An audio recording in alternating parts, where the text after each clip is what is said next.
5, 4, 3. I was good that day, but then the next day, like, oh. Live! And we're live, Herb Dean. How are you, sir? I'm good. How about yourself? So glad we're finally doing this. You and I have talked about doing a podcast for the last, 3 years. Yeah. You know, I'm glad to be on it. Yeah. Hang out with you, talk to you for a little bit. Yeah, I think, and I've said this before, you have the hardest job in the sport other than the fighters. There's the fighters, obviously, they have the hardest job. You have the second hardest job. Referee is the second hardest job in the sport. It's a fucking hard job. Like, you have so much responsibility. Yeah, I think you have a really hard job. I think the talk, how long do you talk for? It's just hours, 6 hours. 6 hours, and sometimes there's not always something interesting to talk about, and or sometimes, so I think it's amazing to be able to talk about that. It's not that easy. It's not that hard, rather. It's pretty easy. I mean, it's just a bunch of stuff's happening, and you're calling it. And I'm a blabbermouth, so I can't shut the fuck up anyway. So if there's spots where it's not that interesting, I'll just find something interesting to say. All right. But it's not that. It's, in terms of like what's happening is happening. You know what I mean? A guy's getting hit, a guy's getting choked. There's a lot of crazy action going on, and it's really pretty easy if you're a lifelong fan of martial arts like I am, right. to call it. As long as you're enthusiastic and you're interested in doing, and you got to treat it with respect. You got to treat it for what it is. You're trying to entertain people. You're trying to use your words in the most pleasing way possible. You're trying to massage people's ears in a way. You're trying to also represent what you're seeing and how special it is. Especially great fights. I did it a little bit, not for real. Like somehow I do this thing that was for these people, Black Belt TV, and I was with Don the Dragon Wilson, and they were just like old fights, and we're supposed to commentate this old fight, and that's why I think it's hard, because I was horrible at it. Well, old fights are harder because you might know what's already happened, so you got to play dumb. So it's like almost like you have to be an actor as well as commenting on a fight. I think it would be harder to call an old fight. Yeah. Because in the back of your head, you'd be like, I'm a big phony. Yeah. This fight's already happened. I know what's happening. This fight has already happened. I think they did that with some of the Pride fights. I think some of the Pride fights, they did the commentary after the action. Because you remember when Pride would come on at like 3 o'clock in the morning, and we wouldn't get it till like a day later or something like that. I remember one time, the worst is when one of your friends tells you, because you wait, you don't look at the internet. I remember I was training, I think I went and I trained with Savant one time. I don't know if you know him, Savant Young. Yeah, and we had been in the car the whole time rolling. I was like, when I get home, I'm going to watch Pride. And then right before I dropped him off at his house, right before he gets to the car, he goes, Vanderlei Silva lost. And they just runs in the no! Or something like that. I think it was he said something like that. Yeah, we would have to wait. Sometimes, there was a couple events where I feel like it was like a week or something crazy, wasn't it? Mm-hmm.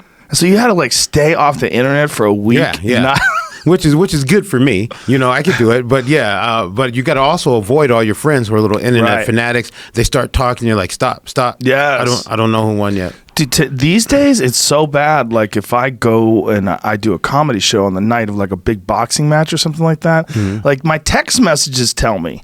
Like people start sending me they can't wait to spoil shit. They're like, damn, Golovkin got robbed. I was like, what? What happened? Fuck. And then I don't get to just watch it. I want to just come home and hit the DVR and watch it. I'll keep the fuck away from the news. Yeah. That's what I do. Let me get home, but then the text messages will get me. It's almost like I can't even read text messages. Yeah. God damn it. It's funny, but you don't enjoy a fight, even if it's a great fight, as much if you know what happened. Yeah, no, you're not. No, you want to watch it for the first time. Yeah, as it is. Yeah. Like I heard that Gaethje knocked out Barboza, and I was like, "Wow, holy I didn't shit. see that. I haven't seen it yet. Oh my god, Gaethje's a savage. Yeah. He's a savage, man. He's got a special kind of savagery. There's some, I guess it's all judged on a spectrum. There's some dudes that are just so ferocious. They're just so willing to wade into battle. Into engage. And that guy just engages. It's a weird willingness to engage, almost like almost fearless willingness to engage. It's and it seems unusual. And when he's in there getting it, that's when it seems like he's at his happiest, right? It's crazy. It's crazy. Yeah. I reffed a fight like that. So like I ref a lot of fights in Russia. So I refereed a fight with this guy Balayev, Murat Balayev versus Salman. Man, it was for a championship, ACA. Man, these guys went to war. He hurt him early on and had him, almost put out, and then he came back. Balayev lost, but it was his. I mean, as an older gentleman, he's over 40, pushing the pressure and made a really, but I saw that energy come out. Like when he was struggling through the hard times, you could tell that some sort of battle joy was on him. You know what I mean? He's that kind of guy. Battle joy. You know what I mean? Yeah. You hear it like, oh, he's in it, Battle joy's real shit. Yeah. Right? Battle joy. Diego Sanchez is all full of battle joy. Yeah. Right? Yeah. It's a perfect example. Yeah. It didn't die with the Vikings. People are experiencing battle joy to this day. Oh, yeah. There's my man right there. There it is. Yeah. You just look at their fucking bodies covered in blood, and and this was as happy as they can be. God damn, that dude's face is busted up. Yeah, it's did you see the Bare-Knuckle Fighting? I haven't watched any of them yet. I watched some exchanges between.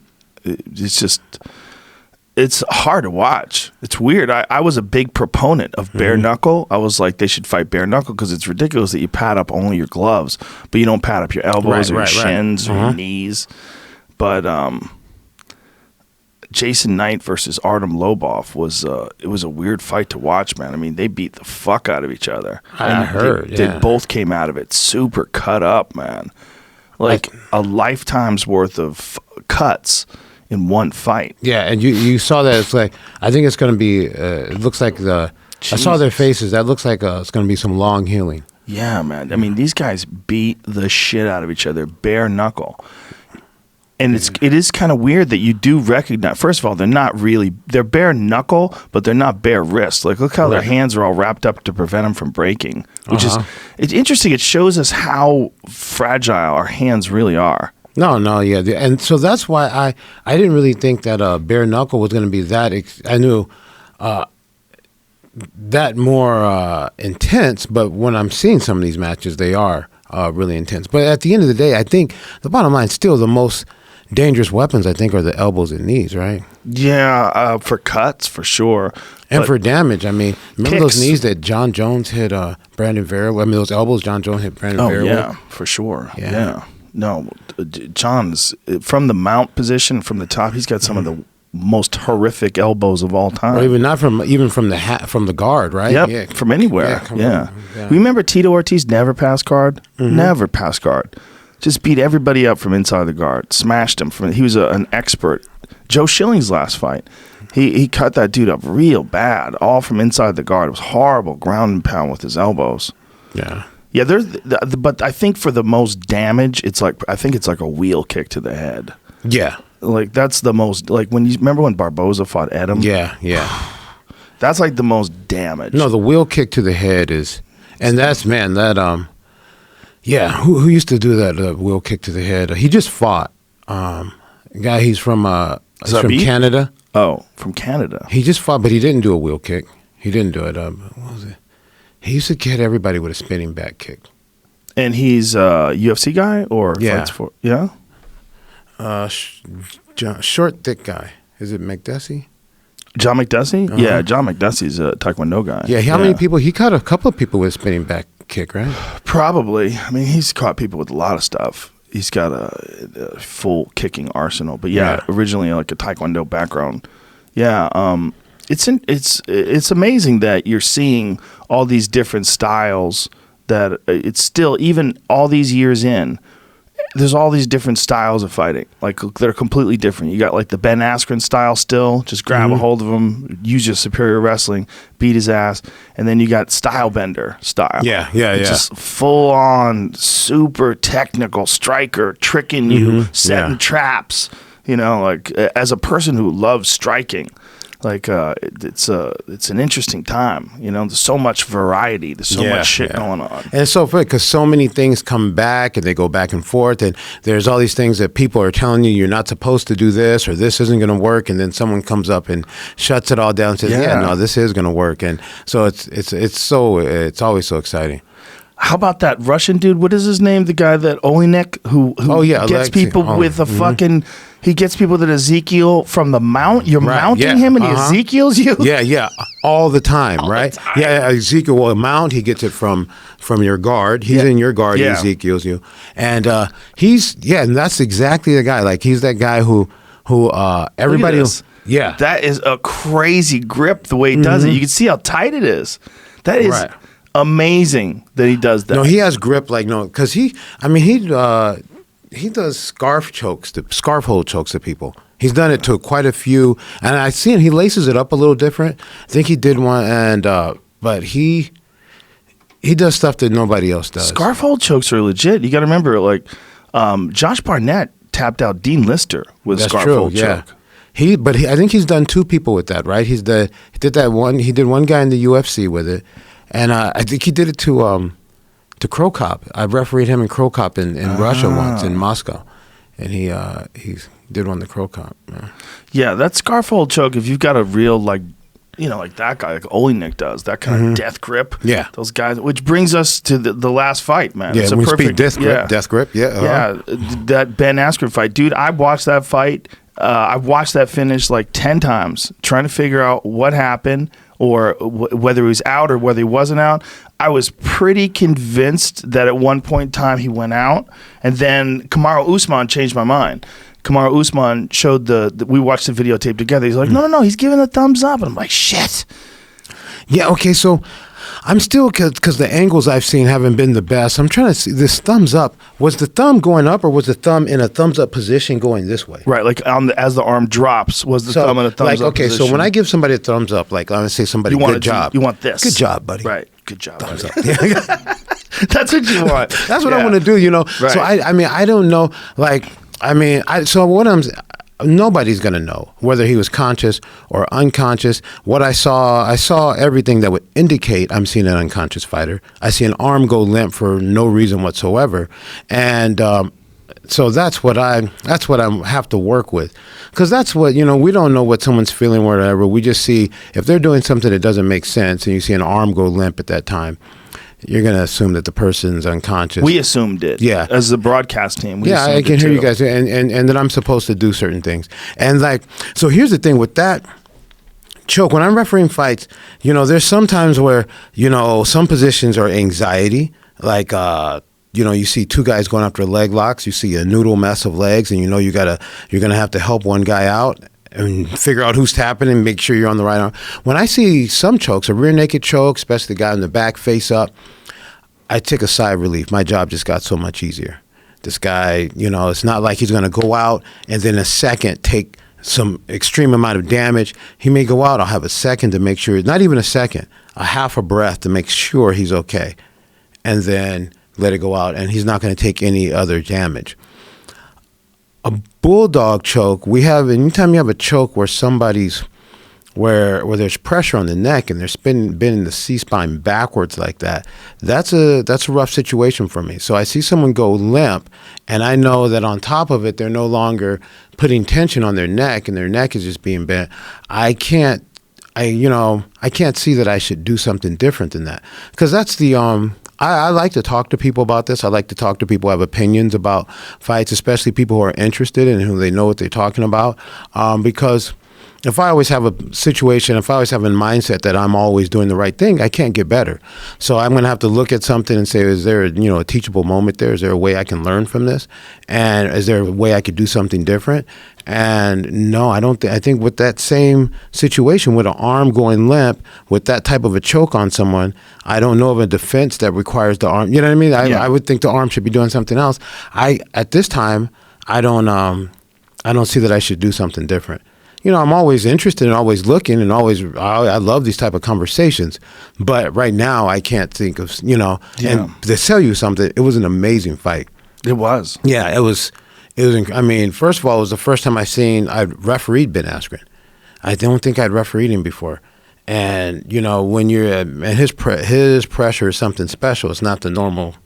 And the way Robbie dealt with it, and Robbie had him in trouble. I was so close to stopping that fight. When they were on the ground? Yeah, so many times. God. Yeah. Robbie was hitting him with some bombs. Yeah, the amount of respect I have for those two athletes, man, it's like, so that's the thing is, we never want to see anything that could make you have a feeling that it's inconclusive, but I can't think of what else I should have done. But, especially for that fight for those two guys, you always want it. Yeah, the people to have a feeling of conclusion there. Well, when we talked about on the phone, when you brought up the damage, the possible damage to the neck with the Bulldog Choke, that you might be cutting off nerves and you might be bending the spine in a kind of a fucked up way. Yeah. I really hadn't considered that. When I was thinking of the choke, when he grabbed hold of him, I was just thinking it was a blood choke. But you're right. Like the way you lean in on a Bulldog Choke, you lean back. Yeah. That's a lot of pressure on the neck. I've had some chokes where I've refereed a fight where a guy did one of these moves. You had a move for it. A technique where he's bending the spine backwards. Twister? It wasn't a twister. I think guys have a name for it. Do you know what the executioner is? So that's what it was. That's what it is. Can I explain it to people? What that is like if a guy is... okay, so not to cut you off. Okay. So for so long, I've never really wanted to talk about it because people weren't doing it. This was years ago I saw it, but now if there's a name for it, I guess it's okay. But you hadn't seen a lot of people doing it before, right? Well, we started doing it in 10th Planet a few years back. I think people have done it. What it is basically, folks, it's like a guillotine from the back.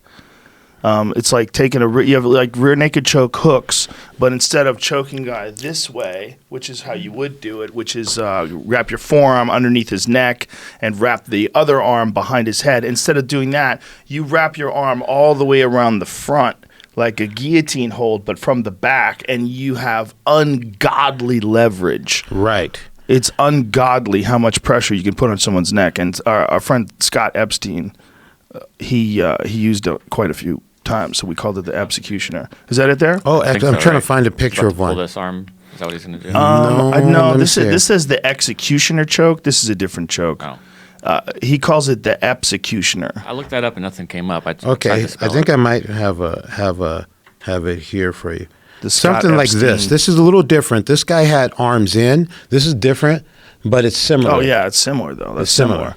Yeah, you could have arms in. Yeah, that's the same thing. Yeah, this is it. That's 100% it. So I don't know if we're going to show people that. Right. Either way, it's a real bad place to be in. Oh, this guy got it?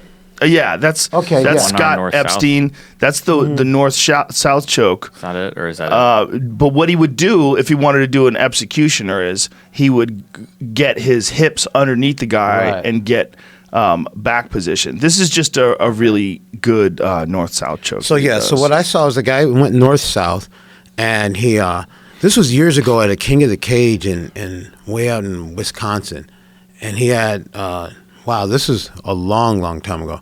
He had north-south, and he sat up. Once he had the guy, he sat up and pulled the guy's body up onto him in almost a sitting position, and then put hooks. Right. And then I've done it before where I'll roll the guy to the side. And I'll put, just to walk it through and figure out how it worked. He put hooks, and I was sitting there. I was like, okay, this isn't illegal. If I stop this fight, it's not, or this is not an illegal move, but I don't want to see how this plays out. And the guy got one hook in, and almost the second hook was about to go in. The guy tapped, and when I pulled him off, the guy couldn't move. His neck was fucked up. Yeah, he couldn't move. He had some sort of stinger. I don't know what's going on. He couldn't move. He was terrified. I was terrified. Yeah, and then it kind of came back. Came back. Yeah. Jesus. Yeah, I know of several guys that have gotten paralyzed because of defense from guillotine or trying to take a guy down. When when someone gets you in a guillotine. Yeah, I've heard of that. Yeah, so that's why with some submissions, especially some of the chokes, it's like, okay, things are slowing down, and okay, things are getting a little bit easier for me. With that one, things are not easy at all. That's not something that I want to play with. I think if I'm kind of disappointed with some people have a platform. I don't want to mention any names, but some people have a platform, have kind of tossed it out. It was something sensational and say, oh, look at this. Is he wrong or right? I think that's a little irresponsible when it's some dangerous techniques like that. Well, I think you really pointed that out about the neck in a very important way. And I think that's something that people should really take into consideration when you see someone. You've seen people, have you ever refereed someone who got caught in a twister? Yeah. It's a horrible place to be in. Yeah, it's a horrible place to be. It's so, your neck is so fucked up and there's so much pressure. And the fact that your left leg's isolated and your head's getting pulled, it feels like it's going to break. It's a fucked up place to be, even for the fact of the way it's set up, because it's not like a fast thing that catches you off guard. No. It's a long road to it. Yeah. So you know it's coming. You know it's coming, and you're like, I'm doing this, but I know how this is going to probably end, and you're doing some little yeah. There's Chan Sung Jung, Korean Zombie. I think he got the first ever one on Leonard Garcia. I think that was the first. Look at that. In the UFC, is so horrible, dude. That is so bad. That feels so terrible. Yeah. And that's then there's DEFCON 4 when you take a rear naked choke grip from the twister position. Oh yeah, okay, I've seen that. You're just ripping dudes' heads clean off. It's horrible. You know, all those crazy like catch wrestling, neck manipulation things. Right. Those things make my neck hurt just looking at them. Yeah. So anyway, that's why I think, you know, you can't always say look at things as good or bad, but you know, some situations I've seen referees in, and that one I think is a difficult situation. Not so. I've seen other harder situations, but you know what I mean? Like it's an unusual one. Yeah, I mean, we've seen quite a few bulldog chokes that put someone unconscious. Most recently, Raquel Pennington against Ashlee Evans-Smith, which was a crazy fight. Raquel Pennington is so fucking tough. I mean, that was a crazy fight, man. It was just war and chaos. And then with like 1 second to go, she chokes her out and then lets her go, and she's asleep from the bulldog choke. And Ashlee Evans-Smith steps up, covered in blood. I mean, it was fucking crazy. That was crazy. But there's that one. Didn't Chris Lights Out Lytle catch Tiki in a bulldog choke? I think he did. Maybe. Of course, if we're going to go Carlos Newton that's won the title. Yeah, that's that one, that looked really tight. Yeah, forget that. That's the one. Go to Carlos Newton chokes out Pat Miletich, because this was for the title, and he caught him in a bulldog choke, and it is like that was. I don't think we had a name for it. I think we used to call it a schoolyard headlock back then. Somebody called it a bulldog choke at that time. I remember people were calling it a bulldog choke. Oh, like it already had that name. I don't know if it had there. Maybe they gave it to, but yeah. It's a legit move. Like, it's a legit move. Like, especially if you're a Ben Askren type dude with that kind of grip, you got a hold of someone's neck in that position. It's horrible. Yeah. That was... that's why I say that referees have the hardest job, because you're in that situation. You do have to take those things into consideration. What kind of damage is this doing to this guy's neck? Is he out? His arm went limp. Okay, when do I step? I gotta save him. Like, that is the tough part about it. You know, we're evaluating a situation. As always, there's different, and you're evaluating the threat to the person. You're evaluating if there's a threat coming. How well can they deal with it? Yeah. There's a lot of stuff going on there, and we take it really serious. I take it really serious. It's to me, it's I feel that I have a sacred trust. I feel that it's one of these positions that our athletes are not stupid people. A lot of them could be doing a lot of things with their life, and they've chosen this path to, and they take time from their family, they take time away from other careers where they could be progressing, and all to meet their dreams and hopes, and I need to balance that with their safety. So it's something I think about a lot, you know what I mean? I'm, even in the way I talk to my friends, you know what I mean, to always, I'm always working as a referee. Anytime I'm out in the streets or with friends, people are going to ask me, what do I think about this fighter? Who do I think can be better? And because of this job you're doing, you no longer have the luxury of having, of talking about mixed martial arts in the fun way about who's going to win and how's this going to happen, because who knows, I might referee the fight. Right. And everyone's going to be on the internet. Like Herb's refereeing the fight, and we were having beers yesterday. Guess what he told me? Right. Yeah, it's just, so yeah, I take it serious. No, you do, and I'm glad you have that attitude. What is this one right here? Oh, yeah, this is Carl. This is Carlos right here. Yeah. In the transition, he grabs the neck. And it's a crazy visual, too, because the photograph, you see the muscle right there.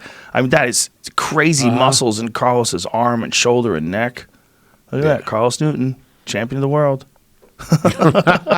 Right there, that moment. Isn't that crazy? Carlos had some spectacular grappling early on, man. Wild transitions. Yeah, he was amazing. Beautiful jiu-jitsu.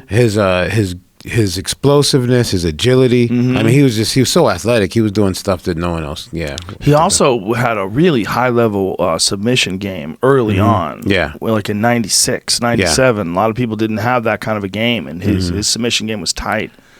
The Matt Hughes one was crazy. Remember that? Yeah, that was crazy. That catches him in a triangle choke where he had him up, and he puts him to sleep, and as they get up, Matt Hughes, like you hear his corner saying, like, stand up, you won. He's like, what happened? Yeah. The double knockout. Yeah. I have that one. I have one at King of the Cage, a double knockout. Here it is, crazy. Right here. Yeah. Look how goddamn strong Matt Hughes was. He was so fucking strong. That ability. He holds him up there, and Carlos is trying to.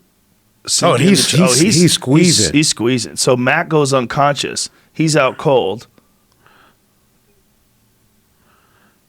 He doesn't know what's going on, and no one knows what's going on. And so Carlos's head hit the ground when he went down like that, and that knocked him out. Right. And then Matt woke up from the choke, and they're like, "You won." Yeah. I was like, "What?" It's great. That was a crazy scene.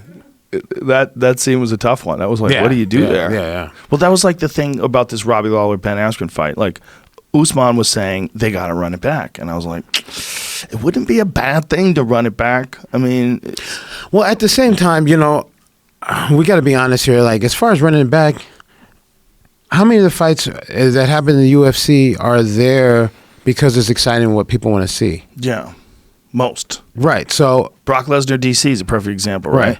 So that's exciting as people want to see it. And some of the excitement has been generated by throwing me under the bus, but cool. You know what I'm saying? Cool. Give the people another time. I'll take it. I got big shoulders. I can take it. You handled it great. But I think, anytime that, the athletes get to do what they do and people are going to watch it again and people are going to be excited about it, I don't know. Well, I don't think it's going to happen now, at least not immediately, because Masvidal and Ben Askren have a date for July. They're going to do that July show in Vegas. That's a great fight. I like that fight a lot. Right.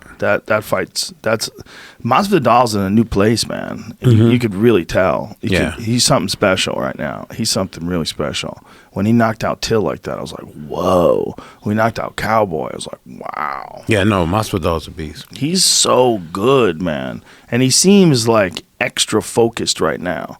I think he's probably like, what is he, 35? Somewhere in that range? Is he that old, huh? How old is Jorge Masvidal? He's either 34 or 35. He's coming on soon.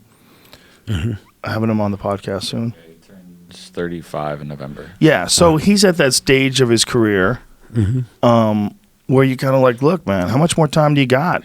Like, realistically, as a professional mixed martial arts fighter at 35 years of age. If you're Anderson Silva, you have like 3 more. What do you have, like 3 more years of his prime? 2 more years? Something like that? Right, You get to be 38, 39. Like, that's kind of it. Unless you're doing something. Unless you're doing something to spice up the pot. Right.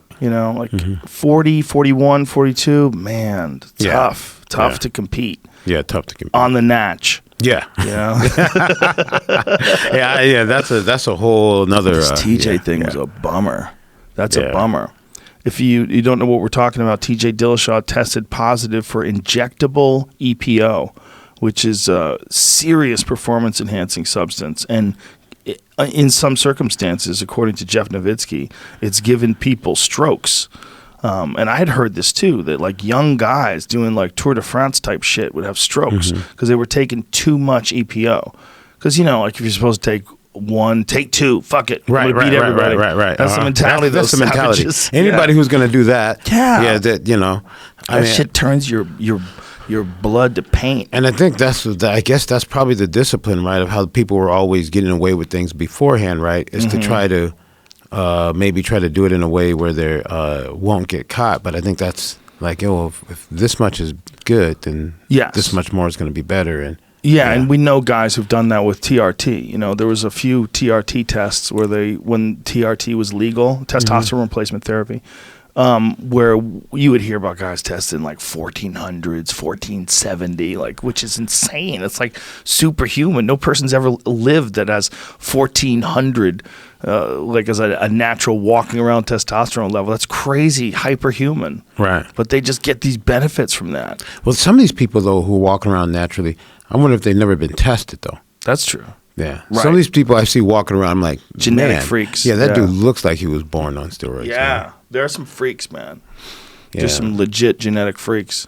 To deny that would be crazy. There's some people that just, like Yoel Romero. I mean, what in the fuck? It doesn't matter how many steroids you take. It doesn't matter what you do. Like, to look like that, you have to be a genetic freak. Yeah, you know? and they're out there. Oh, they're walking around. There. It's not fair. Well, Yoel was talking about.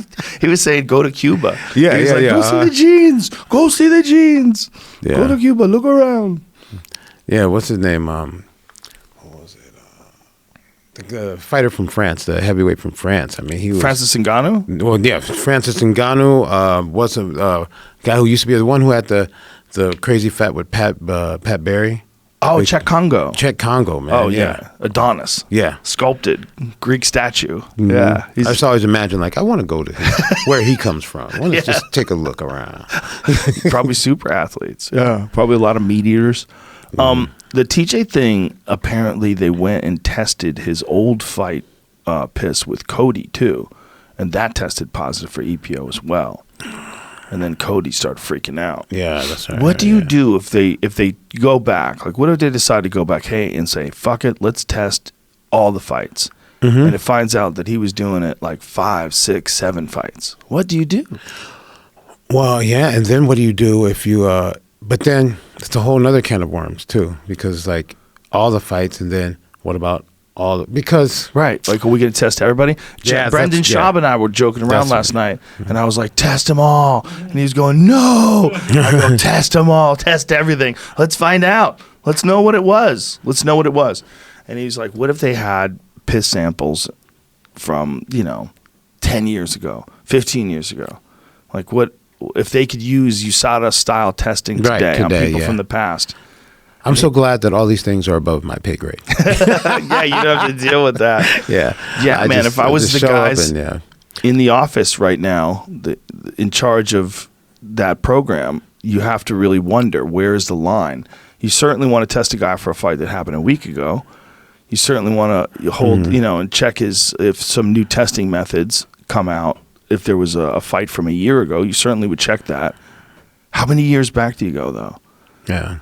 Especially if it's not expensive. Like, what if it's easy and cheap to do a test? Yeah. So you just run 500 tests on the last 500 championship fights, and then you have like 400 fights that you now have to like change the result of. Yeah. I don't know. I don't know either. Yeah. Last night I was joking around. I was saying test them all. I was taking the fun position. Test them all. I don't know, man. I mean, look, we all know at one point in time, performance-enhancing drugs were a huge part of mixed martial arts, and that's why the UFC stepped up and decided to institute this program. I think it's a big part of professional sports in general. Sure, 100%. Yeah. And I think that combat sports, has government oversight that other sports don't have. So I think that it's going to be coming up regardless anyway. So I think maybe that's why the UFC took a position, right? Because I think of the other sports, I mean, guys would get caught doing things, but a lot of the other sports regulate themselves, right? Yeah, I don't know. I think the NFL regulates itself. What other sport has a government body thing? like an athletic commission saying, hey, we're going to show up and do this or do that? I don't know. Like, what do they do with baseball? I don't know. Maybe I don't know. I don't know much about other sports, but I've never heard of. I've never heard of like a. We all know about that's something different in our sport. Is Jamie's that the government's involved? They should have a commission, but not like he's saying a government commission, but they're governing themselves. The NFL would have a vote. They hand down a suspension. They're not fair from this guy's suspension to that guy's suspension. In baseball, they have like a 3-strike rule. Like the first time is like somewhere in the 10 to 25 game range, and then the second one is like half the season. Third one, you're out for a whole year, and if you do it again, you're banned. Yeah, but there's no outside government body, right, who shows up and decides to test your champion, right? Just the baseball or NFL or basketball deciding what's the. Well, like say you have a big money maker in your sport, and then somebody outside of your company just comes along and says, "Yeah, I'm a government body. I have the right to test this guy." Yeah, like what happened with John Jones. Yeah, I mean. That's a perfect example. I mean, the UFC did not want John Jones to test positive. He is the biggest star right now, other than Conor, and Conor's not active, and John Jones is fighting all the time. He wants to fight all the time. But that's the only way you ever find out what's really going on is you hire a bunch of werewolves. And they just let them loose. Right. Go check piss. Go out there. check everyone. They check the shit out of people. I was looking at this list of people that Holly Holm's been tested more than like. I think Nowitzki might have put it. Oh, Stipe Miocic tweeted it because he'd been tested 38 times. Really? Yeah. Some people it's like in the 40s. Chris Cyborg got tested a lot. Yeah. And Holly Holm got tested a lot, huh? Yeah. Holly Holm got tested a lot. A lot of people got tested. It's just like crazy numbers. And a lot of them, I guarantee you, they're waking them up. Yeah. You know, getting them up like 6 in the morning. That's what I've heard. I mean, I don't know what they go, but I've heard conversations a little bit. It doesn't seem like it's... No, they want to make sure you're there so they get there real early in the morning. But and that's fucked up. And you're supposed to tell them where you're going to be at and think, yeah. The problem is if you're training hard, that 8 to 10 is so huge. You might get hit with a punch. If they wake you up after like 6 hours or 5 hours, it's possible that a punch might connect on you that wouldn't have connected if you got 8. That's not bullshit. Yeah. Right? That's real. That's real, right? That's real. Everybody knows how you feel good in the gym, and everybody even if you just lift weights, there's days you feel good, there's days you feel like crap. I make sure I showed up here well rested. You look well rested, and I'm hydrated. I'm like, did we get bathroom? I did hydrate. Good for you. Yeah, I mean, I don't know. It's just not smart to stop athletes in the middle of their training camp and wake them up. Yeah. I mean, I get the testing, but I feel like the testing's so sophisticated. You could get to them at noon, okay? You could get to them at noon. You got good testing now. But I mean, I don't know that. I don't know that either. I'm talking shit. Yeah, because I think the best time, right? The best time is that, maybe the earlier the better, right? Maybe. I don't know. The thing about this EPO apparently, and this is what Shaw was telling me, was that it didn't used to be detectable the way it is now. They've got these new methods of detection. And EPO's one too that apparently, from what I've read, don't listen to me, I'm not a doctor, they can absolutely tell that you injected it. It's injectable. It comes in the injectable form. That's what's in the body. So there's no chance of a tainted steroid or tainted supplement. Right. It's definitely EPO. So that's fucked up. Because apparently that stuff has a giant advantage. It gives you an anabolic advantage. It also gives you crazy recuperative powers. So like you could train really hard and then be ready to go the next day. Yeah. What do you think the answer is?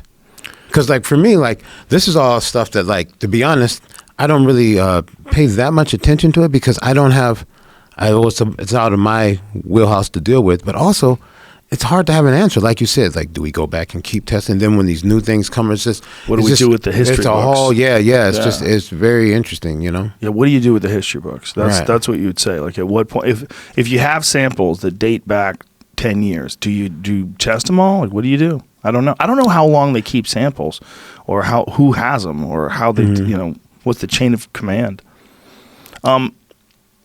I don't know, man. It's just, but if you find out that TJ tested positive for the Cody fight too, well, Cody sure has an argument there. And what if it's the fight before that? What if he tested positive for that one? There's a lot of people who have arguments. Yeah. There's a lot of guys. Yeah. So it's tough. To me, it's a shame too because I'm a TJ fan and I think he's a phenomenal fighter. And I'm a big fan of watching him perform. But just it taints his legacy. It just does. There's no way around it. When you get caught cheating, which is this stuff is, there's no way it's not cheating. I mean, this is just cheating, right? I mean, this isn't any accident. It taints your legacy, you know? And the guy had an amazing legacy. You know, 2-time bantamweight champion, one of the best pound-for-pound fighters. The way he beat Renan Barão, I was like, holy shit. Dude, he went out and fought Renan Barão like he was sparring with him. Right, yeah. Some of his fights were amazing. He's amazing. Yeah. Doesn't take away from the fact that he's amazing. TJ's an amazing fighter. But fuck, man.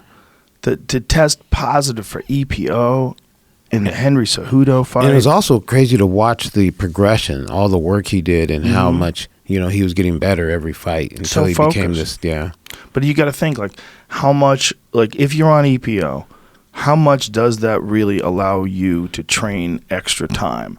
How much does that allow you to recover? What's the benefit? Like, what is the quantifiable benefit? It must be pretty significant because there's a lot of, you know, the cyclists, a lot of heavy duty endurance athletes use it. Yeah. I almost want to try it. You know, they say that these executives are trying it. They're doing EPO and entering into triathlons and shit like that. Really? For bragging rights. Yeah, just assholes. Assholes with money are taking EPO. Like, really, I was reading the thing about an epidemic of... really, it boosts you that much. Like, okay, you're going to take it and you're going to notice that you're able to, like the other day, you could barely finish a loop around the Rose Bowl, a 3-mile loop, and then you start taking it and you can get, 5-6 miles in. I wonder. I think what it does is it raises your threshold if you're already an elite endurance athlete too. I think for them, that's what it is. It's like they're already looking for that extra edge. So they're already an elite endurance athlete. They're already in the Tour de France. And then they take that APO and it's like, well, what? Just jacks them up. They can just do more work. They have more oxygen. They don't run out of juice. And for a guy like TJ, his style is so kinetic. There's so much movement, explosion, switching stances. Like, he needs that juice. It's not like a calm, easy game where he's, you know, everything's fast. It's crazy. It's hard. It's a hard one to swallow. Yeah, man. So for me, like, I was like, man, I was going to come on Joe Rogan's show and let's see, what was could he talk about to make me uncomfortable to talk about? Maybe some hard stoppages. Man, I would talk about some hard stoppages. Give me, what's the worst? Well, let me talk about when I made a mistake. I don't want to talk about this. You don't want to talk about EPO? No, I'm just being, because I have no answer for it. I don't understand. I just like, all I'd wanted, like, I just doesn't feel like a good conversation because all I could do is just, it just get, like you said, it's just going to take away from what I've seen of athletes. And then the more I imagine about it, it's just going to be more takeaway. And then anything I could say or think about, I can't think of anything that's solution or it's just, yeah.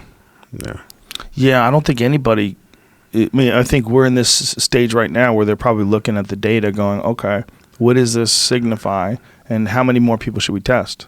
You know, once they develop a new method of testing, that's the whole reason why they want to keep the old samples anyway, in case new, more sensitive methods of detection are invented. And you know about this stuff because I know that you're a science freak and you're a science, especially I'm a dork, especially when it comes to anything that can enhance this life that we have on this earth.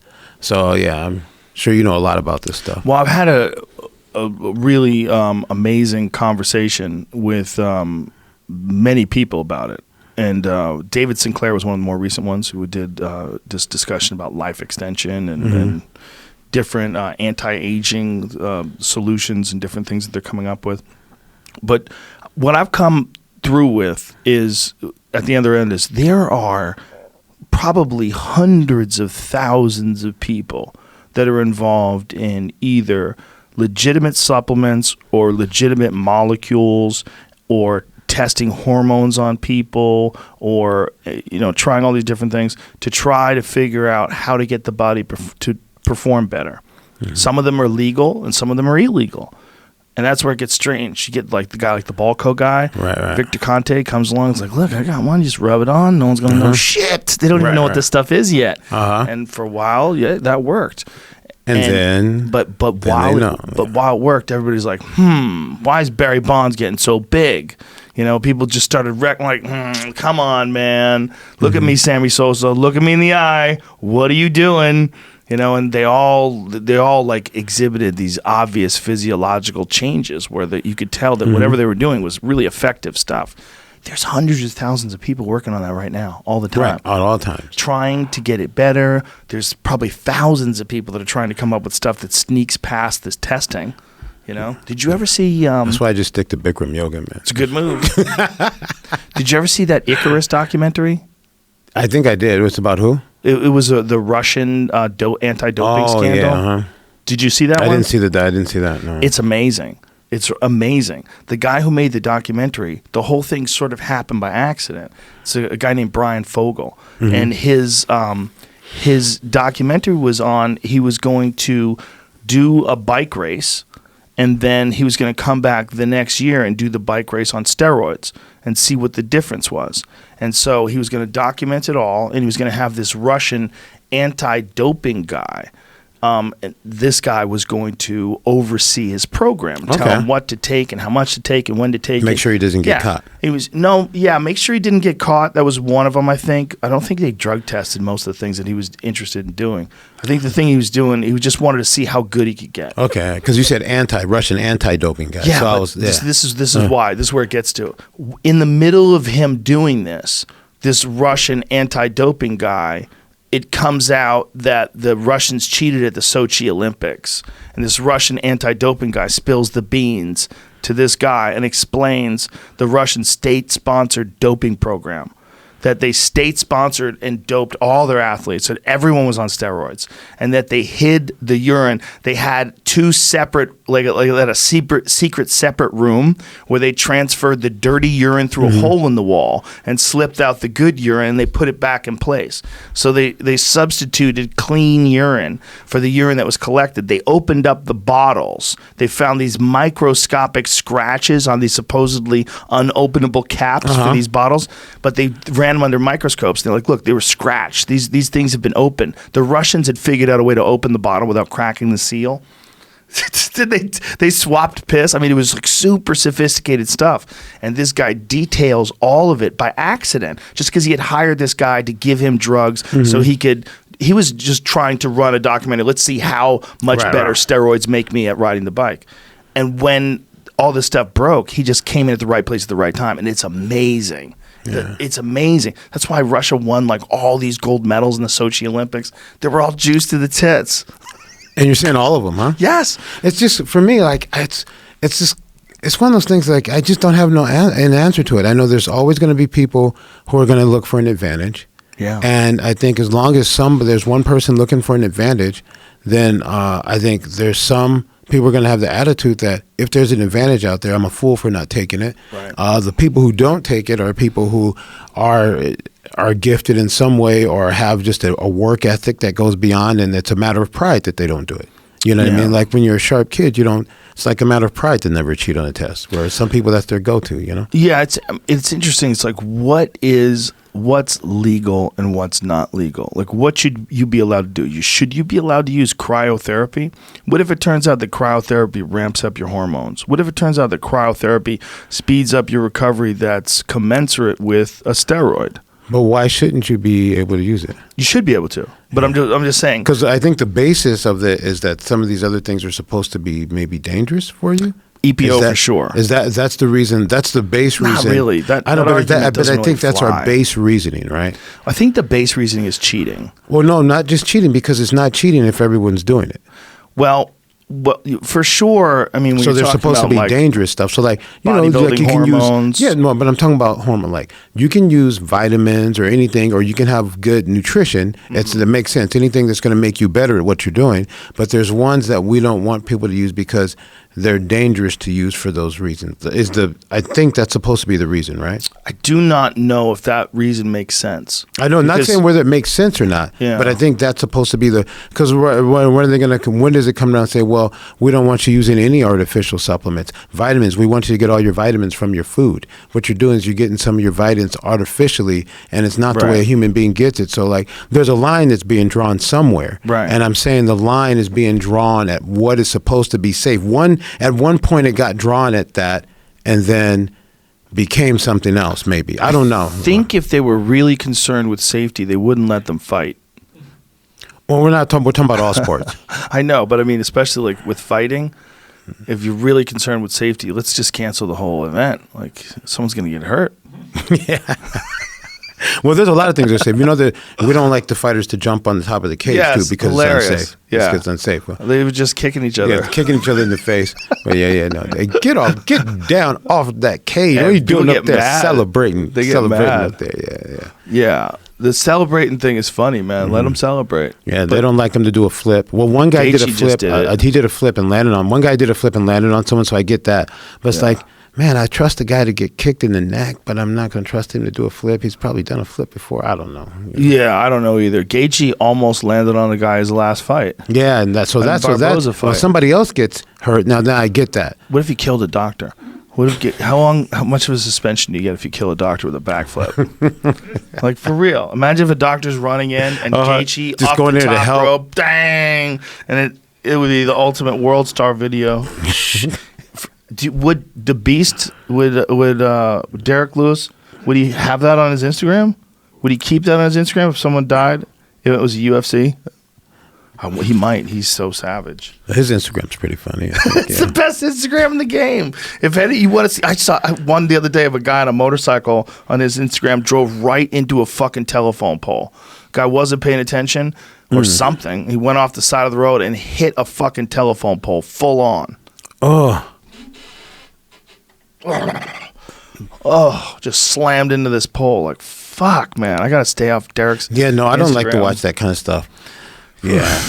Yeah, like that guy's never going to be the same. He's either dead or he's never going to be the same. Yeah, like the one I saw, what's that one where you saw where the guy was going to do a jump off a house into a... Oh, yeah. I don't know what happened to that man. Head. That guy's got to be dead. A lot of them are dead. I mean, I admit, I got something on my Instagram about the guy who got hit by a dolphin. I just put that up there the other day. I saw somebody put it up. Guy got hit by a dolphin? Yeah, he was doing some paddleboarding, and the dolphin was living life a little bit. Dolphin was doing his thing. So there, you know how he's paddleboarding out, and there's a wave coming, and then you can see the dolphins. They like to surf, so they get in the wave. They're doing their thing, and I think the dolphin sees him. He's the only one who decides to come out of the water and get a little air. He's like, "Oh, there's a paddleboarder. Get a little air." Bow. And he fucks him up? Yeah, here we go. Whoa, look at this. Back it. Oh, that's 100% on purpose. Like, it makes you wonder about dolphins. Like, a dolphin's like, oh, what an opportunity. That is 100% on purpose. Yeah, I had to put that. I had to post that on Instagram. Yeah, that guy's all right. Yeah, he's all right. Dead. He fell in the water. But a dolphin's heavy. Yeah, he got side-checked. He got a little side-check. What do you do in that moment? Do you hit him? Do you hit the dolphin? Do you punch it? No, I have respect. I punch out. But he's trying to fuck you up. I'm like, the dolphin got the air. I'm like, hey, you're having a little fun. Yeah, because how much does the dolphin weigh? And it's his element. It's a big animal. Yeah, you got to get back to the shore. That is pretty funny, though. Yeah, walk that one off. Yeah, you don't elbow it as it's coming at you. Yeah, you don't want to piss him off. You're in their neighborhood. You're in yeah. And that's clearly on purpose. Yeah. That's clearly. It's like, you fucking dummies. Get out of the way, bitch. Yeah. What are you doing? You're not even surfing. Yeah. Paddleboarding. Paddleboarding's surprisingly hard. I wonder if his friends laughed. Oh, the other dolphins? Yeah, he's talking to his friends. Yeah. They probably thought it was awesome. Yeah. Yeah. Yeah, I went paddleboarding. It's not easy. I didn't think it was hard. Did it? You stand straight like this. You don't have to. Well, I tried to surf. That was hard. There was a lot of waves. It was a little woggly. But I was like, I thought this would be way easier. I fell twice. JB's making fun of me. Stop it, bro. Yeah, paddleboarding is one of those things where it's like you're just mostly using your core, right? You're balancing everything out. I mean, I'm not an expert at it. I did it once or twice when I was in Hawaii, hanging out with the fam. Looks like if you got like placid water, it'd actually be calming. Paddleboard. You ever surf? I'm trying. I decided I'm going to do it this year. So I've taken some lessons. I did a little bit. I've been up on some waves. The water was pushing me, but I can't call it surfing, what I was doing. But I was in the water. I was having fun. That's a respectable thing to know how to do. Yeah. Right? When you hear someone can surf, you're like, oh, wow. Well, no, I've decided that I have to do it. I've been living in California all my life. I'm paying to be a surfer. I live here. I pay the surfing tax. The surfing tax, but I'm not going to the beach and getting my money's worth. I got to go and get it. Yeah. When we think about how many people live in LA, how few actually go to the beach. Right. Yeah. Beach is not that crowded. No, in comparison to how many fucking people live here. It's one of those things that people just take it for granted. Mm-hmm. Yeah. So would you surf? No. Yeah. No, I'm scared of sharks. Yeah. So I started the quest last year. So last year I took a couple of lessons. So this, when it gets a little warmer, I'm gonna do it again. We were thinking about doing a surfing challenge for Sober October. It was going to be like time spent up on a board for the entire month. So we're going to have like a contest. All right, are you going to be doing it? We haven't decided, and I think the guys they don't want to do the surfing thing. If you do it, let me know. I want to do it with you. Yeah? Yeah. Uh-oh. Be a little cold in October, wouldn't it? Maybe. Yeah, that's the idea, pussy. Oh, okay. All right. Come on. Well, here, I'll freak you out. Fear. Then. Did you see this Is video? it cold in October? Barely. It's like 85 degrees. Because September. What is happening with this? In October. It happens very fast. So the way I saw it, this is a a French Navyman jumped off a boat to celebrate, and as he's in the water here, a shark comes after him. Yeah, it just comes out of nowhere. No one can really see it. And then all of a sudden, right at the last second, they spot it, and they're like, "Oh shit, get the fuck out of the way!" It just nibbles like at his foot. A little nibble. It almost looks fake, but the way he reacts, it's not. I don't think that shit's fake at all. But it just happened all of a sudden. He's just in the water. Man, that's how it goes. That's their world. Yeah. Look you can't even see anything in there. I know. That's the thing that freaks you out the most about the ocean is the possibility. It's like you're just looking down, you don't see a goddamn thing, and all of a sudden the Meg. Yeah. I like that Australian guy. Remember the Australian surfer? And the shark was coming after him, and he was just pushing him away. When he talked about it, he was looking like he wanted to bite me. I decided I didn't want him to, so I just pushed him away a little bit. Oh, yeah. Yeah. You just fought off a shark, man. he's like, yeah, I didn't want to be bitten, so. That's a good attitude to keep. Yeah. I'm not interested in this. I'm not freaking out, but I'm not interested in this. I don't want to be bit, yeah. Yeah, you don't want to freak out, right? Yeah. If you freak out, they probably can sense it. If you really spaz out in the water, they probably know, oh, this guy's scared as fuck. It's time to eat. This guy smells like food. They apparently don't like to eat us. Is this the guy right here? I think so. It's got has 8 million views. Great white shark surprises solitary surfer. I haven't seen this one. This is not the one I'm talking about. You were this talking could about be the one he's bad. swimming, right? This could be something I don't want to see. Look right behind him. Oh, Jesus, Louises. Surf. Fuck out of there. No, I think he saw it. He's like, yikes. Oh, man, but he's paddling with his arms. Looking like a seal. With every time he paddles, the arm could disappear on him. Surf. Yeah, fuck. But you're so helpless in their world. It's like, you ever see what happens when a shark gets beached? Oh, yeah. I was looking for this video the other day. We found that one where you were like, "What? Just pick it up and throw it out there." Drag it in the water. There's a video I saw of a girl literally doing that, just like a chick in a bikini. It's a smaller shark, but she just grabs it by the tail, yanks it, Good for her. throws it out there. But the problem was with the one, you can't.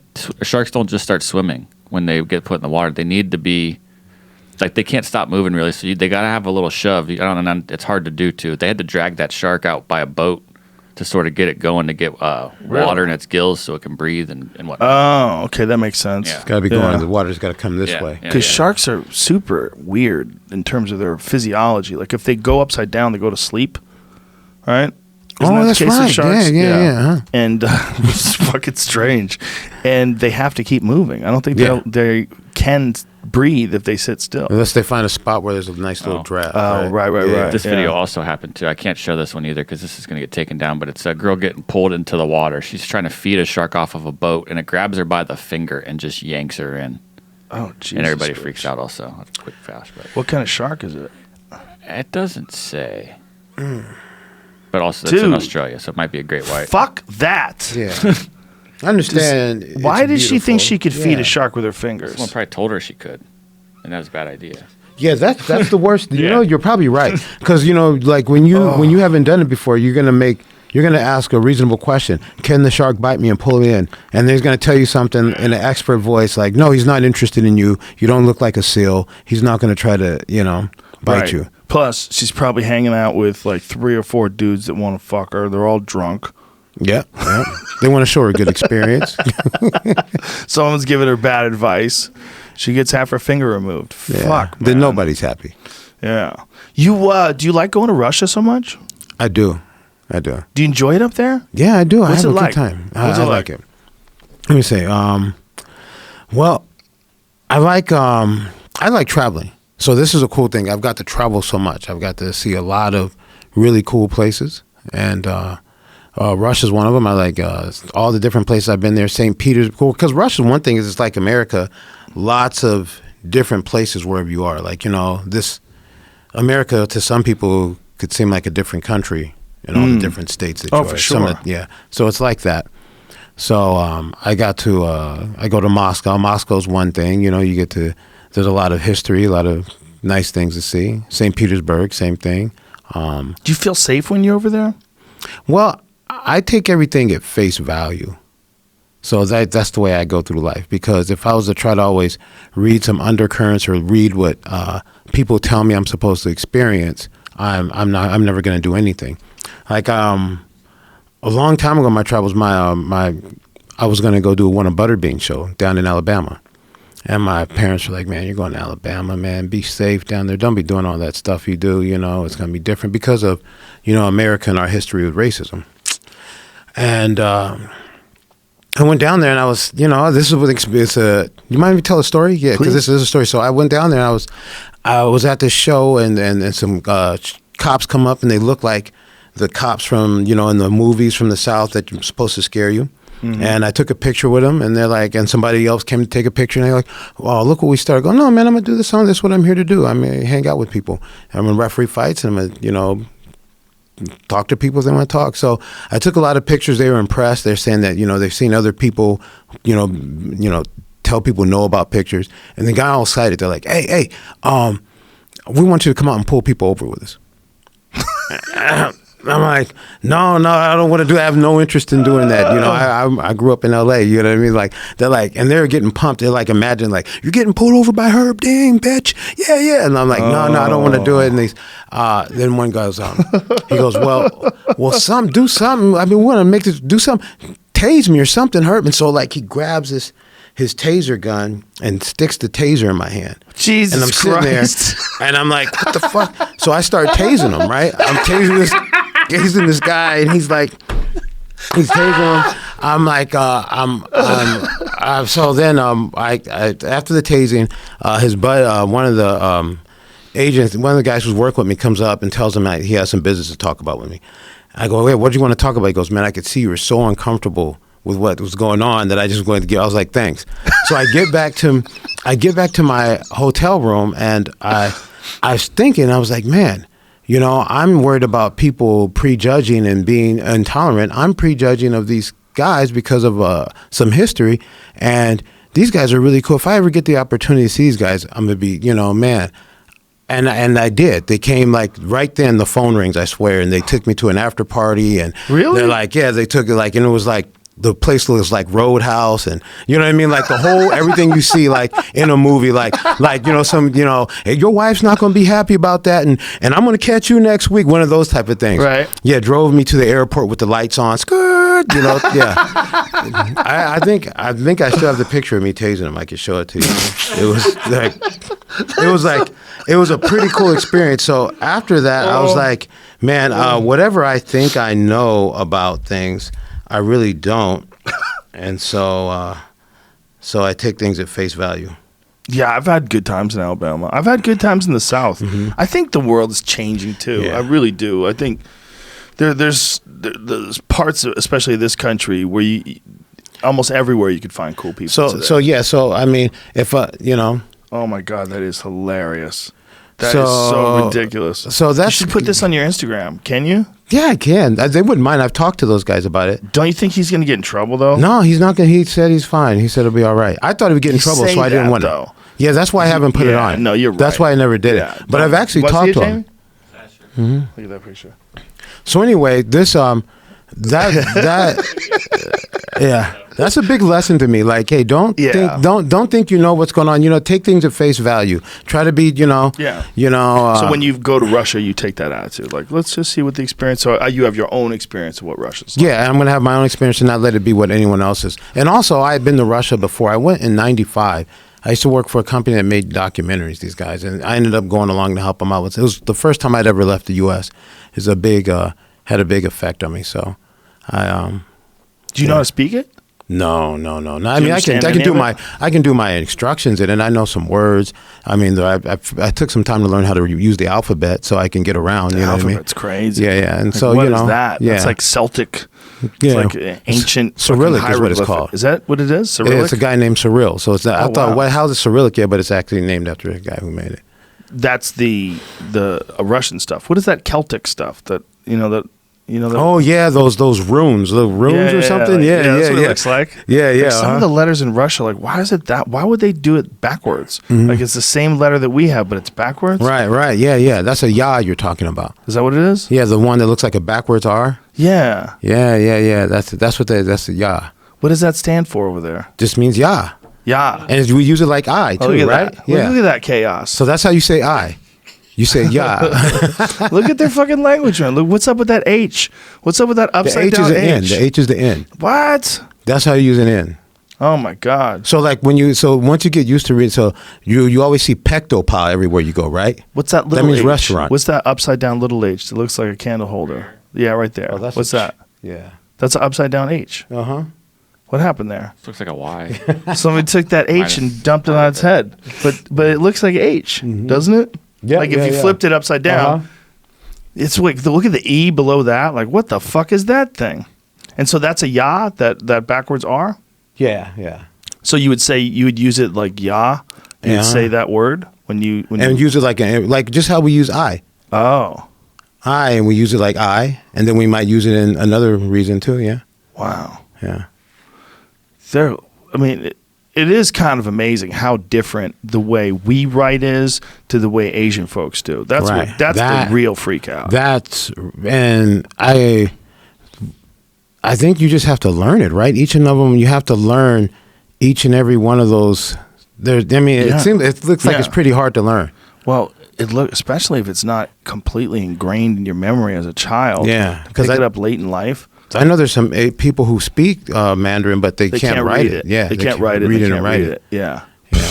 Fuck, man, it's alien. Yeah. It looks alien. Mm-hmm. I mean, the fact that a whole different side of the world writes that way in these little characters. So I do have some help when I go over there. I'm going to tell you some. I got married a few years ago. My wife is Russian. Ah, there you go. And she speaks Chinese. So when I go to China, reads and writes Chinese. So when we go to these countries, reads and writes Chinese. Yeah, it's just easier to learn. Yeah. Wow. And English or no? English, maybe that's how you get along. Yeah, that's how we get along. Some people are good with languages, man. That's incredible. Her Spanish is better than mine already. Just got here. To have Russian, which has its own use of the alphabet, and then Chinese, which is another whole deal, and English. Just does she have room in her head for anything else? I know. It seems like your hard drive would be full. Yeah. That's with those crazy. 3 languages. Like fuck. 3 hard languages, right? Probably the hardest. I heard the Russian's hard and English. Well, I'm not gonna say hard. I've been trying to learn it. It's hard. There's so many ways to say something. They conjugate a lot. I think a lot more than Spanish. Really? And that's what I have problems with. We all get Spanish words. We live in L.A. But conjugating verbs, But she can do it easy because she's like, because they conjugate so much more. Yeah, those might be the 3 hardest languages to learn outside of maybe the other Asian languages like Japanese is probably pretty difficult to learn. Yeah, I heard the Vietnamese is tough. Yeah. And then, you got those languages that you look at, you go, wow, that's great. And then you see like ancient Hebrew. Yeah. You look at Hebrew language, like the way they write, like what the fuck? I don't know. I bet Arabic's tough. Arabic's got to be tough. Yeah. I mean, how many languages are there, if you had to guess? Yeah. Hundreds. It's a lot. Yeah. Hundreds. Variations and dialects, and depending on like where you are, even in Mexico, there's different. They don't even speak the same Spanish down there. Really? Yeah. Even in Spanish, like you can because I took a couple of Spanish classes, right? But I can understand people from Spain easier for some reason. And I grew up right here. It's harder for me to understand the way they speak Spanish. My friend lives in my friend Adam Greentree. He lives in Australia, and he has a lot of experience with like the indigenous people that live there because he works in a mining company, and they deal with a lot of the Aborigines, and they have the groups of people, they call them mobs. That's what they call themselves. Okay. Like instead of like a village or a clan, they call themselves a mob. That's what Aborigines use. And they have different languages for different mobs. So like there might be hundreds of mobs in this area, and they all have different languages. So you drive. I go, well, how close? He's like, a few miles. I go, a few miles. You know, he would say kilometers. Say maybe 20, 100 kilometers. Like, so you go 100 kilometers, and you got a totally different language. Oh, what? That's all the different languages. This is a map of all but maybe they're similar, right? Areas of the mobs. I don't believe so. I think they don't know what the fuck each other are saying. Right. Yeah, that's why we can't understand Australians, right? Right, but if you look at that, that's crazy. Yeah. Like, I don't know who's documenting all this stuff and whether or not they've saved these languages, and they haven't, because it's very likely that like little ones of them will just go. You know, if these people assimilate into other populations or move out, like, you might lose these langes. Yeah, that's what I like about going to Russia too, because there's so many different cultures and so many people, and I like that. I like people. Like I get to go to Grozny, and I've been to Dagestan. Grozny is in Chechnya. Yeah, what's that like? It was a really cool place. I went to show you some pictures. Went and looked around. Well, because for me, what's really cool about it is the energy that people have about developing over there right now. Because there was a war there. You know about that, right? Yeah, there was a war, and right now they're really building up, and they're really excited about it. So I think it's just it's cool to go and see people who are really see like kind of a group mentality about moving forward. You know. So where exactly is this, and what was their war? You heard of Chechnya? Yeah. Yeah, so they had a war with Russia. Right. Civil war. So, see, that's what it used to look like. Yeah. Now you got a picture of it now, right? Yeah. So it's there it is now. Of rebuilding. Yeah. And that rebuilt, they're energetic about it, and there's pride of it, and it's cool. It's cool to be able to go there and get to see it. That is cool to see something in the middle of a rebirth like that, right? That's beautiful. And in that area, a lot of places, there's a lot of rebirth energy going on. Oh, wow. So that's what it looked like right after the war? God damn. Wow. That's a crazy image.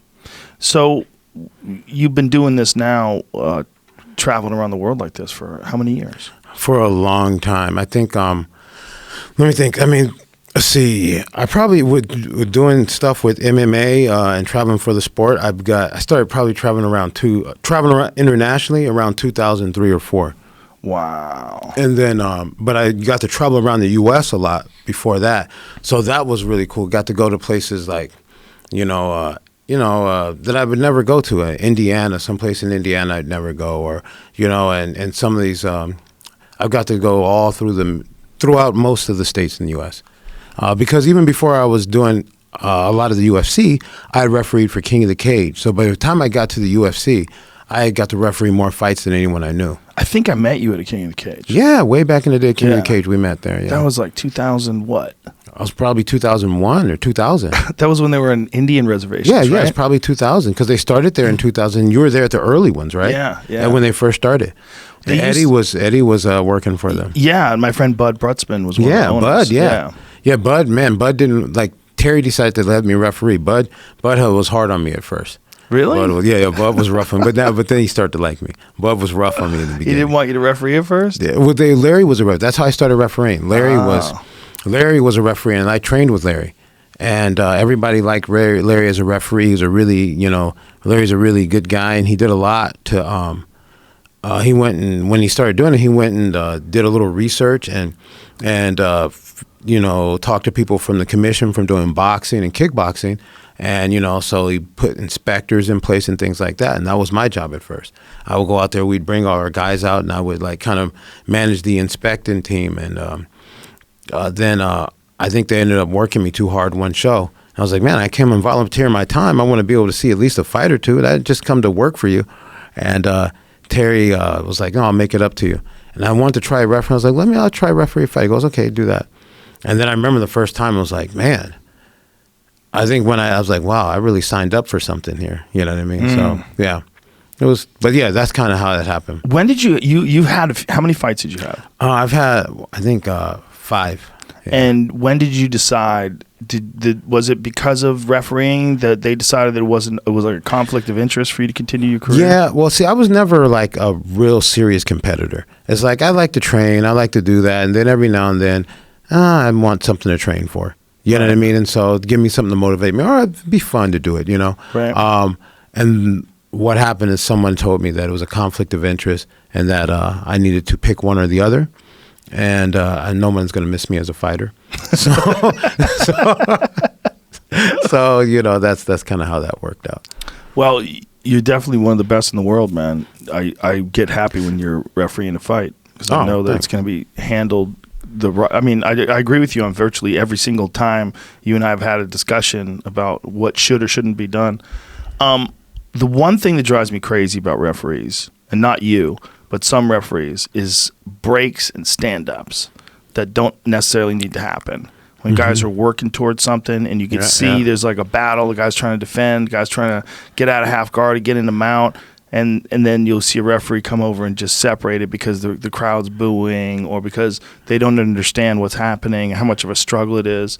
Right. Especially clinch work. Exactly. When guys get a guy up against the cage, they're working for something. They might stall each other out, but eventually someone might break down. Right. I mean, and this is how a guy like Nurmagomedov wins fights against elite guys. This is how Randy Couture won a lot of fights. It's a legitimate tactic. Just because it doesn't look fun for you. You know, like a guy beating a guy up against the cage, just short elbows, knees to the thighs. You might think that that's not enough, but that's a good way to wear a dude out. And you keep doing that until eventually you break them. Yeah, especially when you're someone like Stipe or yeah. I think, I think for me, it's helpful as I do my pre-fight instructions, you know. And so I tell the fighters what I expect and what to expect from me. You know what I mean? So I want to interfere as little as possible. Yeah, I know you do. And so that's my goal. And so I give them instructions. If I tell them, you know, hey, work, what I expect, and you know, I expect you to do something I'm looking for big shots or advance your position. And then they'll ask me like, well, how long will you leave something stale? I go, well, what is stale? If both guys are relaxed, that's stale. But like you're talking about, even up against the fence in a clinch, especially, that's where a lot of things are really getting decided. Yes. And so we have to really see that play out, you know, especially a lot of the guys are, you know, if they're striking at each other, maybe in some of the other weight classes, you know, they don't have that one punch always. Some of the guys do, but not everyone does. And that's where things are going to get cited in that clinch. And if there's a tension there, we need to see where that's going to go and let it, you know, work itself out. I'm so glad you said that. That's the perfect way to say it. And that's absolutely, I 100% agree. And there's moments where it changes the course of the fight where it's really unfortunate. You didn't referee Kamaru Usman and Damian Maia, did you? I don't think so. No. Whoever did that one, we don't even have to pull it up, but there was a moment in the first round when Damian Maia got a hold of Kamaru and was trying to take his back, standing. And he had like one hook in and a clinch, and he was hanging on to him, and the referee decided not enough was taking place. They separated him. I'm like, oh, you can't do that. It's so hard to get a hold of Usman. I hope it wasn't me who did that. God damn. Damian Maia about to get you back? Whoa. And say, no, that's not going anywhere. Matt Serra went crazy. You know, he has that podcast he does with Jim Norton. And he's like, you just don't do that to the guy. Like, he's got a hold of him. Like, he might take his back here.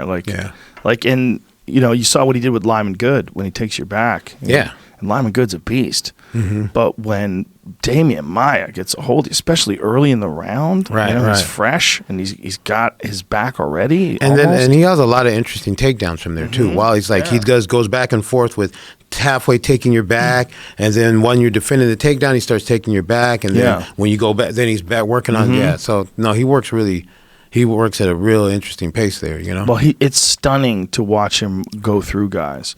Like when he went through Rick Story, I was like, Jesus Christ! Like Rick Story's a powerful wrestler. Yeah. And when he takes his back and he gets him in that neck crank, and you see the blood squirting out of his nose, you're like, whoa. Yeah. Like this is a heavy fucking squeeze this guy has. And then he did it to Carlos Condit. Who else has he done to? He's done to a lot of guys. He gets a hold of you. He just squeezes the life out of you. And when he gets on top, he seems so heavy. Neil Magny, when he ran through Neil Magny, I was like, Jesus Christ. Yeah, it's just such high-level jiu-jitsu.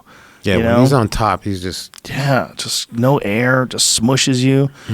It's I'm such a sucker for a specialist. whether it's a style bender specialist or a striking specialist or a Damian Maia specialist. I love watching the guys that are like at the tip of the ability in whatever their discipline is. And style bender, man, he seems to be getting better every time. Oh, yeah. Yeah. Well, for him, it was just avoiding takedowns. Like, he was so high level as a kickboxer. He's so clever. Like, he's like, in my opinion, probably the very best in the sport at setting traps. Yeah. He'll like gauge you, see what you're doing, then he'll switch stances. He's getting some information. Oh, yeah. Yeah, it's not random. And I like the way he deals with the takedowns. I mean, he knows where he's safe and where he's not. You don't see that he's panicking. He's like, yeah, it's a minute. Let this cook a minute. But I seen what this attempt looks like. I see what this one looks like. I'm walking it through. All right, now my party's going to start. Yeah. His guy, I talked to one of his guys he trains with. I was refereeing some fights in China. And it's one of the guys he trains with in New Zealand. And this guy was telling me so much and showing me different things about angles they do and things that they set up in their striking that I never knew or thought about. And this was before I saw him start fighting in UFC. Everybody was aware of him, but he hadn't been in the UFC yet. And man, these guys are really smart. The techniques, like, this sport is growing so much, Yeah. Yeah, that's what I was saying. Like, when you're seeing like really high level, super technical strikers like him, like who's a world class. I mean, as good. He easily could be world champion in many organizations as a kickboxer. To see him now in the UFC and see guys having to deal with that, it's like, oh, okay. This like the Anderson fight's a great example. We know how great Anderson is. Yeah, and it still looked pretty good against Stylebender, but you could see why Stylebender was special in that fight. He had like another level of trickery. Yeah. And I mean, and stuff John Jones is doing. Yeah. But so you can't call him a specialist because, man, he does so many different styles, everything. Right? It's really like a kung fu movie, right? Where you change styles. Yeah. And then they do something. Yeah. Well, John's such a good kicker too. I mean, that's interesting that he started out as a wrestler because like how much of his style now is kicking you. It's a giant part of his game, his utilization of those long ass legs. Right, and it's interesting like how much time it looks like he's getting information a lot, right? Yep. And then all of a sudden, then when he shifts gears, it's like, okay, I've gotten a lot of information, and here's what I'm gonna do with it. Yeah. He's gonna fight Thiago Santos, right? Yeah. Oof. Yeah. That guy goes for broke. I mean, he goes for broke. It's interesting to watch him fight because you want to talk about like a wild, reckless dude. Like, Santos is dangerous. I mean, John Jones should and probably will be a heavy favorite. But Santos, he throws some haymakers. No, it's a great fight to watch. Yeah, that guy's gonna go out on his shield. No, he puts pressure. I think the interesting thing about, for me, what's interesting when I watch any of the heavier guys fight is like, they really have to understand where they're safe and where they're not. That's something that John does really good. Yeah, how to be in the pocket in the places where he's safe and knowing where. Yeah. He's the best ever at utilizing his reach. Like, no one's ever been better at controlling reach and then never letting a guy reset. When guys try to reset, bam, he kicks him. Bam, he kicks him again. Bam, he kicks him again. He's like, he knows when you're trying to get comfortable, when you're trying to settle in, and that's when he kicks you. Like, it's almost like he senses it, and he just starts battering you. Like, he sees like, no breaks, no breaks, no breaks, no breaks, no breaks. Like the Speaking Anthony of no Smith. breaks, what about Max Holloway? Oh, dude, he's the king of no breaks. He can no breaks with Max Holloway. There's no breaks. Oh, he man. just pours it on you. He just keeps coming. Yeah. Keeps coming. What happened? Sorry. He pours it on you. He keeps coming, and his fucking combinations. Several high-profile fighters confirmed for UFC 239, including Michael Chiesa versus Diego Sanchez. They just announced 4 fights for shit. this. There's one. Michael Chiesa, pack a lunch, bro. Ngannou versus Dos Santos. Oh, Sanchez, that's a great one. So that's Vegas. Yeah, that's the card you guys were talking about. July 6th. Yeah. Oh. Yeah. That's good. Jan Blachowicz versus Luke Rockhold. That's a great fight too. Rockhold's first fight at light heavyweight in the UFC. How'd you learn how to say that? Blachowicz. I think I listened to someone else say it and I just repeated the noise. I had the hardest time with Zabit. Zabit Magomed Sharipov. Oh, yeah. That's a hard one. Yeah. That dude, whew, he's nasty. He's fun to watch. Yeah. He's fun to watch. No, yeah, that dude does some nasty shit in there. So technical, so crisp. Technical. You know, and again, long range. Yeah. You know? But can take it too, man. I mean, he ate some bombs from Jeremy fucking Stevens, who's one of the biggest bomb throwers in the division. Yeah. Jeremy has some fucking weapons. Yeah, no, that I remember when that fight was on, I was like, man, I couldn't wait to watch that. Yeah, that was a great fight. It's a close fight too. Close fight. I mean, I think the decision went to Zabit, and Jeremy disputed it a little bit, but man, that was a close fight. Very good fight, but I think the decision was correct. But Zabit is, he's a interesting style, right? Really good grappling, crazy trips. Yeah. A lot of crazy, real old school traditional martial arts kicks. Throws wheel kicks and 360 roundhouse kicks and shit. Right. You know, a lot of grace, a lot of balance there. Yeah, there's so much talent now. I mean, I can't remember a time where there was so many elite high-level fighters that were, like, so exciting to watch. There's so many good guys. That's, like, really good guys. People they're slipping through. And this sport is growing so much and growing all over the world. Some of these, like, that's one of the cool things about the travel is you get to go see, and some of these guys, some of these athletes in other parts of the world have a huge following and no one's ever heard of him here. This is one guy, Amiri Akbari. He has, I think, like almost 1 million followers on Instagram. Really? Yeah. No shit. He's a UFC guy? No. That's what I'm saying. He's a guy who's never fought in the UFC. Where's he fight? He fights in ACA. No kidding. This is the Russian organization? Yeah. What's it called? ACA. Yeah. What does it mean? What does it stand for? Absolute Championship Akhmat. Akhmat. What does Akhmat mean? There he is. 1.6 million. But look how handsome he is. Damn. Yeah. Because I refereed a fight in Azerbaijan where he was at. Is he a heavyweight? Yeah. How much does he weigh? Yeah, he's a big heavyweight. Do you think he passes a piss test? I'm not living in the man's pocket, so I don't know if anyone can pass a piss test. I really don't know. That's not something I'm not an expert on that. I leave that to you, man. I like that expression. I think he likes wrestling. I think a lot of fighters like wrestling right now. They're seeing Ronda Rousey make that cha-ching. Yeah. And they're like, I could do that. Do you watch pro wrestling? I watch it occasionally when Tony Hinchcliffe makes me. Why do you watch it? No. Yeah. Yeah, I didn't think you would. No, I don't get it either. I'm not 14. But when I was, I loved it. No, when I was a kid, when I realized it was, I liked it when I was 6. I liked it a lot. And don't get me wrong, not that I don't respect what they're doing. I used to work out at a Noki dojo. And I did some pro wrestling workouts with them just to see what they're doing. And they're taking those bumps and some of the stuff they would do off the, like, there's no way I would be doing that with my body. So all respect to it.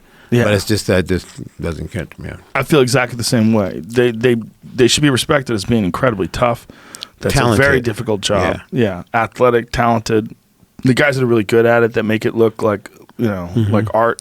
Yeah, I liked Jimmy Superfly Snuka when I was a kid. Yeah. I love that guy. Yeah. Bob Backlund, remember him? I don't remember. Remember the Iron Sheik, of course. Oh, yeah, of course I remember Iron Sheik. Yeah, Iron Sheik. Yeah, there was some fun times. But yeah, I prefer real things. Yeah. I mean, I get it. I get the appeal, but it's like once you watch really good fights, it's hard. It's hard to give a shit about fake fights. Yeah, and I don't get it. I didn't get it. Yeah. But you know what? Some people love it, and that's their thing. Some people know every bit of it, every stick, and I don't know. But I think there's probably who knows? It might catch me because I'm always trying to get hip to stuff. So if there's something I don't enjoy, I like to do it with somebody who enjoys it so I can kind of watch them and kind of learn how to enjoy it. You know what I mean? I don't know. You're like, what's the part that you like about this? You know what I mean? Or like I didn't listen to a lot of country music, but then I used to work with Gladiator Challenge a lot. And Ted Williams was like, you don't like country music? So he gave me country music education. What's the matter with you don't like? Tell me, you can say this ain't good music. And then I was like, okay, hey, no, I got you. What stuff country. Did you get into?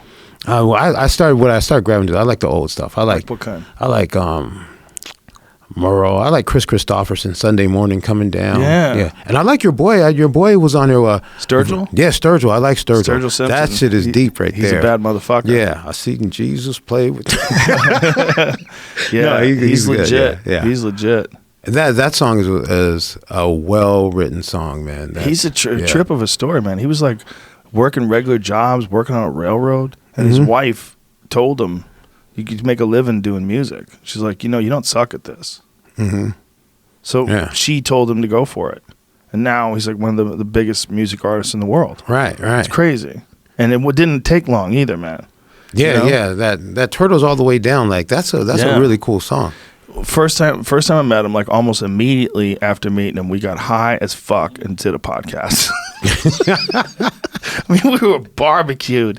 There's been a couple of times where, he called me up after the podcast was over. He was like, man, I didn't even know what the fuck we were talking about for the first 20 minutes because we were so high. Because if you live in Nashville, like he lives in the Nashville area, you go out there and get the weed. They have pretty good weed. It's okay.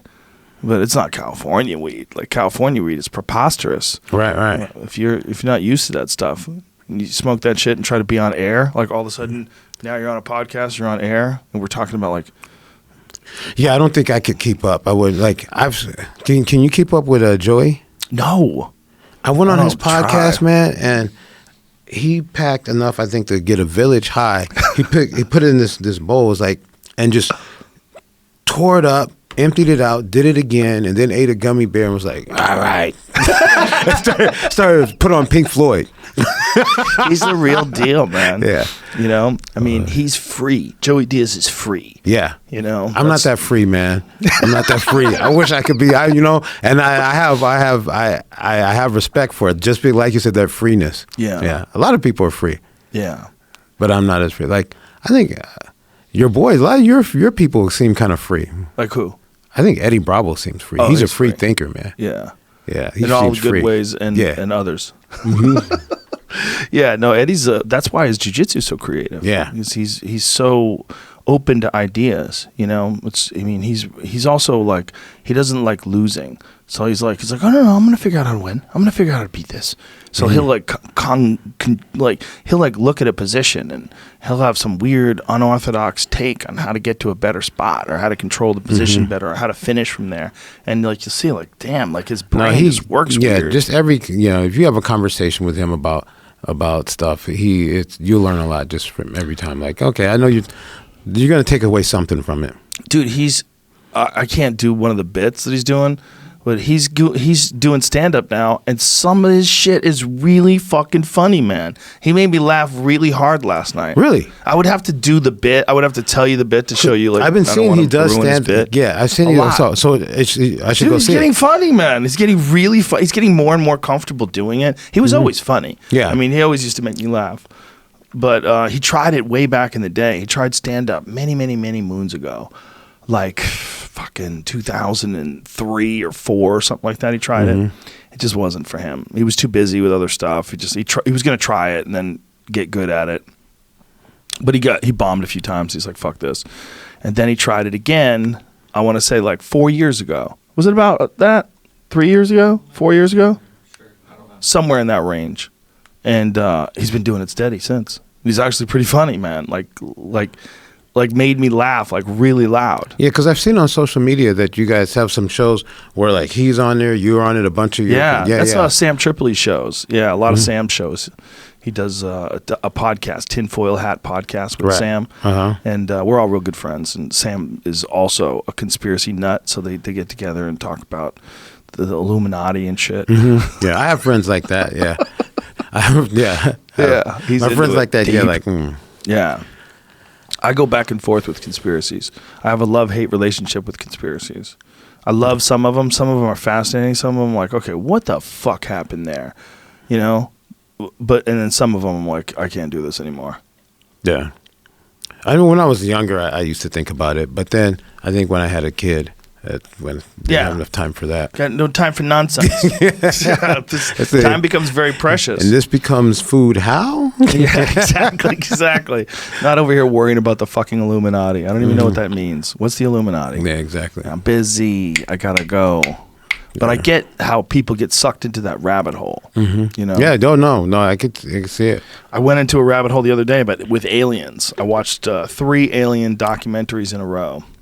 I watched this one on Bob Lazar, who was a guy who claims that he worked at Area 51. It's very compelling, very interesting. Is that the top? That's the one you would suggest? Yes. That's the one I would suggest. It's called Area 51. Bob Lazar, Area 51, and Flying Saucers, I think it's called. It's on iTunes. I'm going to write it down. It's fucking good. Take notes. Because there's some things that this guy knew that it's almost certain that he worked where he said he worked, that he worked at Area 51. The question becomes, he told all the truth about all these things that have since been proven to be true. Weird. So he gave first cut at those truths, right? Yeah. Well, he did it a long time ago too. He came out about this like 30 years ago. There was Nevada. I think I've heard about this. Yeah. Bob Lazar. He was worried about his life. Here's what happened. Apparently, the guy was working in this area doing research for whatever the government wanted him to do at Area 51. What he did there, who knows? He gets fired from this job and then takes his friends to this viewing position in the mountains where they can see them flying saucers. He was telling them, they fly them out of this base. I'm going to bring you guys. We're going to watch it. They videotaped this on old school VHS tape. You can see these flying saucers flying around Area 51. And he says these are not being piloted by aliens. These are being piloted by human beings. But that these are real devices. These things are real. It's a real vehicle, and they got this real vehicle from some other civilization from somewhere in space, and they had 9 of them. It sounds like total horseshit when you hear it. But then you watch the video, and so the questions come like, well, how did he know that they were going to be flying these things up there? How did he know they were going to do them on Wednesdays? How did he know where to be, where he could see it? How did he know? How did he know about the biometric data? How did he know about element 115? He was talking about this element, this man-made element, that it's a real element that they've now identified. But when he was talking about it in 1980, no one knew what the fuck he was talking about, or 1984 or whatever it was when he first got interviewed about this. So when this guy is bringing this stuff up today, and people are looking back at all the different things that he said that have since been proven to be true, especially the existence of Area 51, the government had to, at some point in time in the 90s, they had to say that they owned the base and say that it did in fact exist, so that they could broaden the top secret area, or the there's a do not enter zone where they'll pull you over and arrest you if you get past a certain spot. They wanted to broaden that area so people couldn't be watching their crafts fly around like Bob Lazar was. And when they did that, when they expanded the territory, that's when they had to actually admit that the base was real.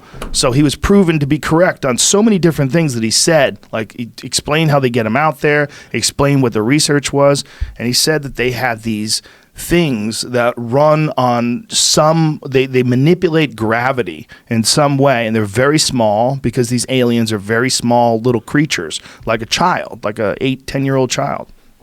Huh. It makes you go, what the fuck, man? Like, and so he talked about he saw them, he knew how they operated. Wow. The things that he knows that are true, that turned out to be true, that how could he have known them if he didn't work at Area 51 are the most compelling aspects of it. And the fact that Area 51 was, at one point in time, by the government's take, it didn't exist. And then it was like a legend. And this was when he was talking about it. And so watching this documentary and seeing this guy 30 years later still basically saying exactly the same thing, but with a bunch of things have been proven since. Yeah, that is intense. It's a trip, man. I mean, if the government really did at one point in time have some craft that it got from another planet, what the fuck, man? But the thing is, like, how would we take that? How do you think people would take that if they found out? How do you think they'd handle that?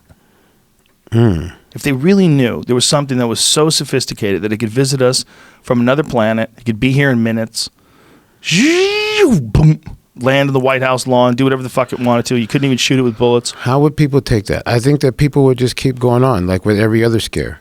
You think so? Yeah, I think, okay, there could be a meteor that's supposed to hit us, right? Right? I mean, how do people take it? I mean, that's what they're saying. They're saying it could happen. I think it would be a fuck fest in the streets. Yeah, but they say it could happen. I mean, right. you know, if you saw one coming. Yeah, but I'm saying not if you saw one coming, because you don't see the alien coming. If people realize that, yeah, these guys could show up, right? I don't know. I remember the conspiracy that when I remember I did. Remember that when there would be like these booklets of like Xerox stuff going on, like the one about AIDS and stuff like that. Remember that one? Yeah, that one had me going for a while. The AIDS conspiracy? Dr. Strecker's Memorandum. Oh, yeah. Yeah, people used to hand those out, right? Yeah. They were trying to tell people that AIDS was a hoax. Not a hoax, that it was like all this stuff. Remember, that it was not a hoax, a government conspiracy. Yeah, that had me way out for a while. Yeah. I remember I was making copies and passing along. That blew my mind. Well, there was one doctor at one point in time that was trying to say that HIV does not cause AIDS. And we had him on way back in the day, early on. What was that guy's name? Duesberg. Dr. Peter Duesberg. Yeah. Yeah, that's what it is. I just remembered it. He is a professor at the University of California, Berkeley, I believe. I think he's a biologist. And his take was that HIV does not cause AIDS, that what causes AIDS is a compromised immune system, and that HIV is actually a weak virus, and it shows up in the immune systems of people that are already compromised. That's why you're finding it in these people, that it's not the cause of their immune system being compromised, it's a symptom of it. And that what these people are really dying from is their whole system being fucked up by drugs, that either they're taking AZT, which destroys their body. You know, it was a cancer medication, like a chemotherapy that was so powerful, it was killing people quicker than the cancer was. And then they switched it over to using it with people that had AIDS. Because in the early days, they would call AIDS the gay cancer. Right. There was all these different, like they were trying to figure out what it was and what it did. And early on, this guy was saying this, and we had him on the podcast, and people got so mad. They were so mad, giving this guy a platform to spread his propaganda and his lies. And I was like, wow. But he is a professor, right? He has done like legitimate cancer research. He's, you know, I mean, don't you want to listen to him? And I wanted to get someone on to debate him, but nobody wanted to debate him. It was like trying to get someone to debate a Holocaust denier. Like nobody wants to give them the platform. Nobody wants to talk to them, which I understand. But those kinds of, I mean, it's very highly unlikely that all these doctors are incorrect and are hiding the fact that HIV, you know, and then now the fact that they've got these HIV medications that basically they can take people and make them HIV negative now, right? Didn't they have like a couple people have tested HIV negative after new medications? Yeah, I don't know. I'm too stupid. Too stupid to understand what's really going on. Yeah, that's for me. That I know that I'm not, like when I watch some of those things, you know, some of them they'll like lead off with these statements, and we all know, and we know this. I'm like, I don't know. I don't know. Yeah, I don't know. Yeah, there's too much to know. Yeah. Yeah. How did we get in the subject of AIDS? I don't know. We're talking about conspiracy theories. Oh yeah, and that was the one that that one when it was out back in what 89 or something, 88, when those little pamphlets were going around. Yeah, I was like, yeah. Well, marijuana and conspiracies go together like cookies and milk. Yeah. Right. There's nothing like weed that starts your gears turning, and you start thinking. That's why a lot of people start thinking conspiracies are against them too. Right? You get high and you start thinking that the world's closing in on you. Everybody's watching you. Surveillance. But you probably don't feel like that when you get high? No, I'm okay. Yeah. I do sometimes. I kind of like it, though. You know why I like it? Because it ends. And when it ends, you feel great. It's almost like a brutal brain workout. Like you go digging deep into your psyche and find out all the things you're scared of. Right. Yeah. No, it's like it's work. Yeah. It's work. You've done a little work. You're like taking a look at yourself. Oh, you know, I never thought about me from that angle before. Yeah, I like to do it on I better planes. clean up mine. Yeah. Yeah, clean up your shit. Yeah. Especially I think if you're in a high pressure job and you're very busy, like I am, I think those little insights are very important because you could get caught up in your own bullshit and what you're trying to do and not think of the impact you're having on the people that are around you. Right. Yeah. And then that marijuana goes, hey. Wow. Yeah. And you impact a lot of people. Too many people. Especially with, you know, like, you know, because I have things where like my philosophy might change or a little thing. And you're talking to a lot of people and like, oh, I don't know if I feel like that anymore. Yeah. You could switch, right? Yeah. You could definitely switch your opinions. I do. I switch my opinions. I do too. Yeah. Well, I don't think there's anything wrong with that either. No. I think everybody should be more flexible with their opinion. I mean, obviously, there's opinions like rape is bad, right? Yeah. Don't murder people. Right. Yeah. Don't steal. Obviously, those things, normal stuff that everybody agrees on. But then you get to a certain point, and I think we get real married to the idea of our opinions being right, and we get real married to the idea of winning an argument with our opinions. I think that's when things get kind of squirrely, because then you start trying to calculate an argument to make your position sound better rather than considering your position for what it really is. Yeah, and then also always trying to figure out and learn a little something, take something away from it. Not to be a knee jerk. That's the thing. You don't want to be a knee jerk, right? Exactly. Yeah. You know, I went real back and forth on pretty recently is universal basic income. I see this guy, universal basic. Yeah, Andrew Yang. Yeah. He's running for president on that platform. That's part of his platform. Right. And I had him on the podcast. Really enjoyed talking to him. Really, really smart guy. Very cool guy. But when I'm talking to him and I'm thinking about it, I'm like, boy, I don't even know if that's enough. Like what they're doing, the idea behind it. Like the idea is that automation is going to take all these jobs. Automated cars, going to stop. I mean, it's going to like wipe out a shitload of jobs apparently. And the idea is that if we don't have some form of universal basic income, there's going to be chaos. But having just some amount of money so that people have their needs taken care of. You always have food.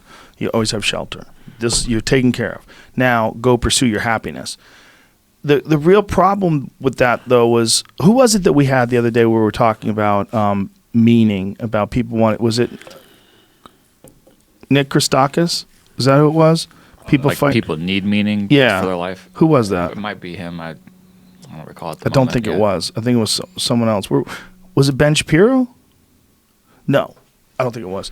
But anyway, whoever it was that we were talking about it, we were saying that does that give people a sense of meaning though? Because people like you, for instance, you know your responsibility as a referee. You know how significant it is. You know you're one of the best in the world. When you're refereeing a high-level championship bout, when the fighters find out that Herb Dean's the referee, they get excited. They go, "Good, one less thing I have to think about." It's like you're putting so much of who you are into that job.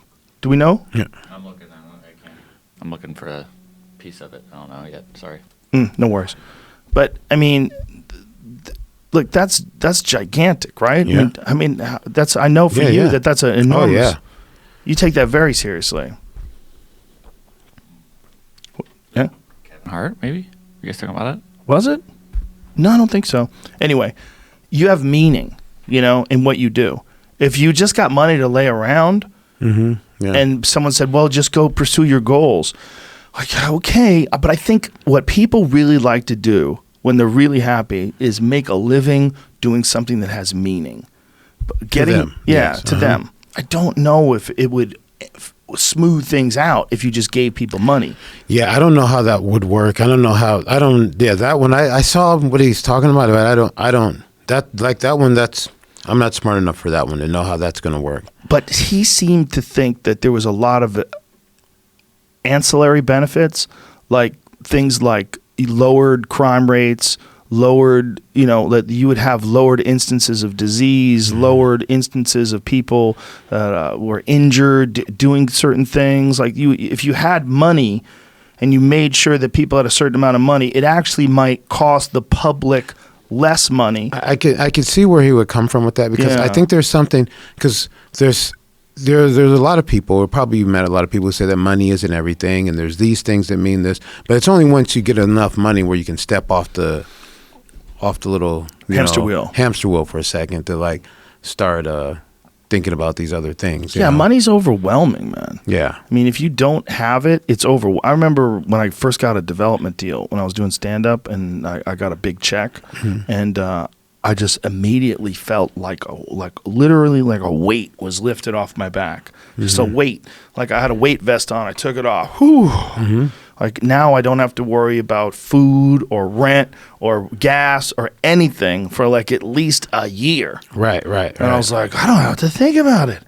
And then I remember like thinking, God, I feel so free. It feels so different because most people's lives who are in debt, most of the time, they have this constant fog of pressure. No, yeah. It's around them about those fucking bills, those goddamn bills. They're everywhere. It's always there. It's creeping on you. And then you get credit cards and you max those motherfuckers out. And then you're still trying to live these dreams that people are giving to you, that you're supposed to have these, like, you know, these symbols, these status, you know, people trying to lose. Like, and it's really, and that's even weird because, you know, I'm not really into that stuff, but then again, I'm on television. So I guess I can afford not to be. I don't know. You know what I mean? Maybe that's why I like to think I'm deep. Yeah, no, I don't need a Mercedes, man. I'm just, you know, I'm just driving my car, my 2005. You know, I just need to get from point A to point B. But, you know, maybe that's why. I don't know. I don't know, man. You say you have a 74 Bronco, too, so you must appreciate cool shit. I did. See, that's what I'm saying. But that's the thing. I was about to get rid of it. My friend said, because I was like, man, it doesn't mean what it used to mean to me. But I do appreciate it. And now I'm like, my friend's like, hey, we're going to hook this thing up.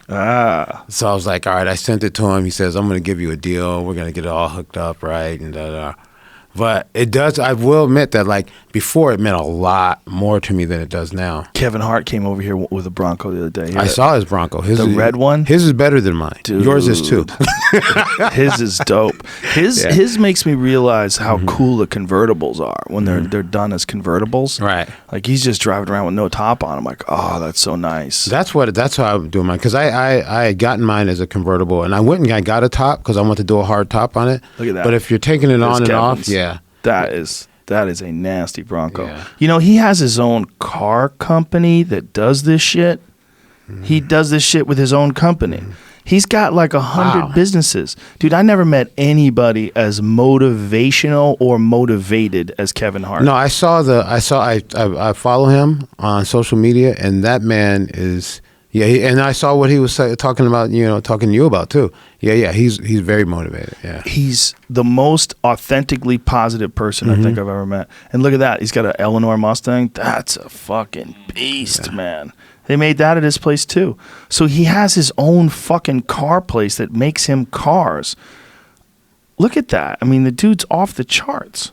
Yeah. But more importantly, like his outlook. Like his healthy, positive outlook and the way, you know, he just goes through life, it's very inspirational. Just always, it's very positive, uplifting. Like he's all just trying to help people in all these different facets of life, help people with financial advice, help people with motivation, help people to get the bullshit out of their life, get the clutter out of their life. Yeah, no, I even like when I first started really liking it was when he was doing that thing where he was meeting up with people to run. Like when he would be at you, like, man, I was like, man, I like that. I was going to bite that as much as I travel. And I used to like to run, you know.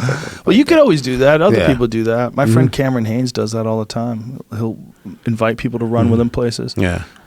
My thing with the yoga is I've been deciding to do it when I'm on the road. So that's been cool. Is I got to do it in. You going to Atlanta this weekend? No. What? No. What? Didn't get invited. What the fuck? There's two, not one, two world championship fights. Yeah. Damn, you didn't get invited to Atlanta? Are they going to use Atlanta guys? I'm not sure who they're going to use. But there's a good Atlanta guy. Oh, yeah. There's a referee, Blake Grice. Blake Grice, yeah. Yeah, he's a good guy. There's, isn't that Matt Grice's brother? Is he? I didn't know that. I think one of the referees. And does they use what's his name? Who's old school? Sometimes they use what's his name. Remember that fighter?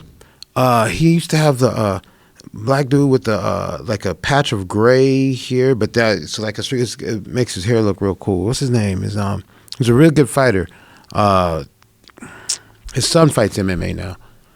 He came from a kickboxing background. I don't know why I'm drawing a blank on his name. You're drawing. It's embarrassing because it's embarrassing because he's gonna be mad at me like you don't know me. I know him. Oh, I hate feeling when that old right happens. now. All right, that's the weed. Hanging out with Joey Diaz will fuck your head up for a couple months.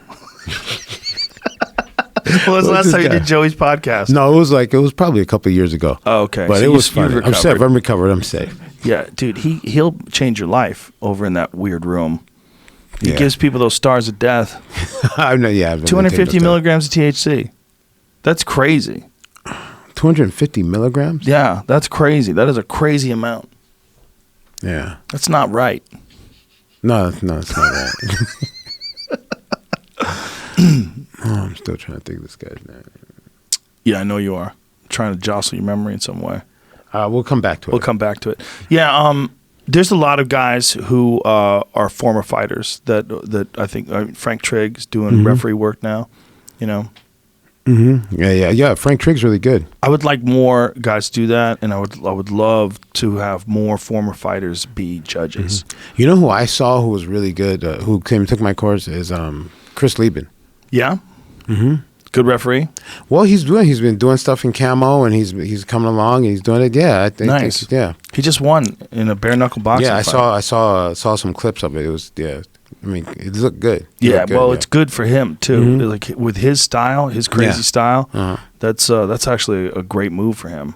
Right. You know, but he retired from fighting because he didn't want to fight anymore. I mean, but I guess a little bit of time off, and he's like, "Fuck it." You know, there was 2 organizations. There used to be a different bare knuckle boxing, but they went under.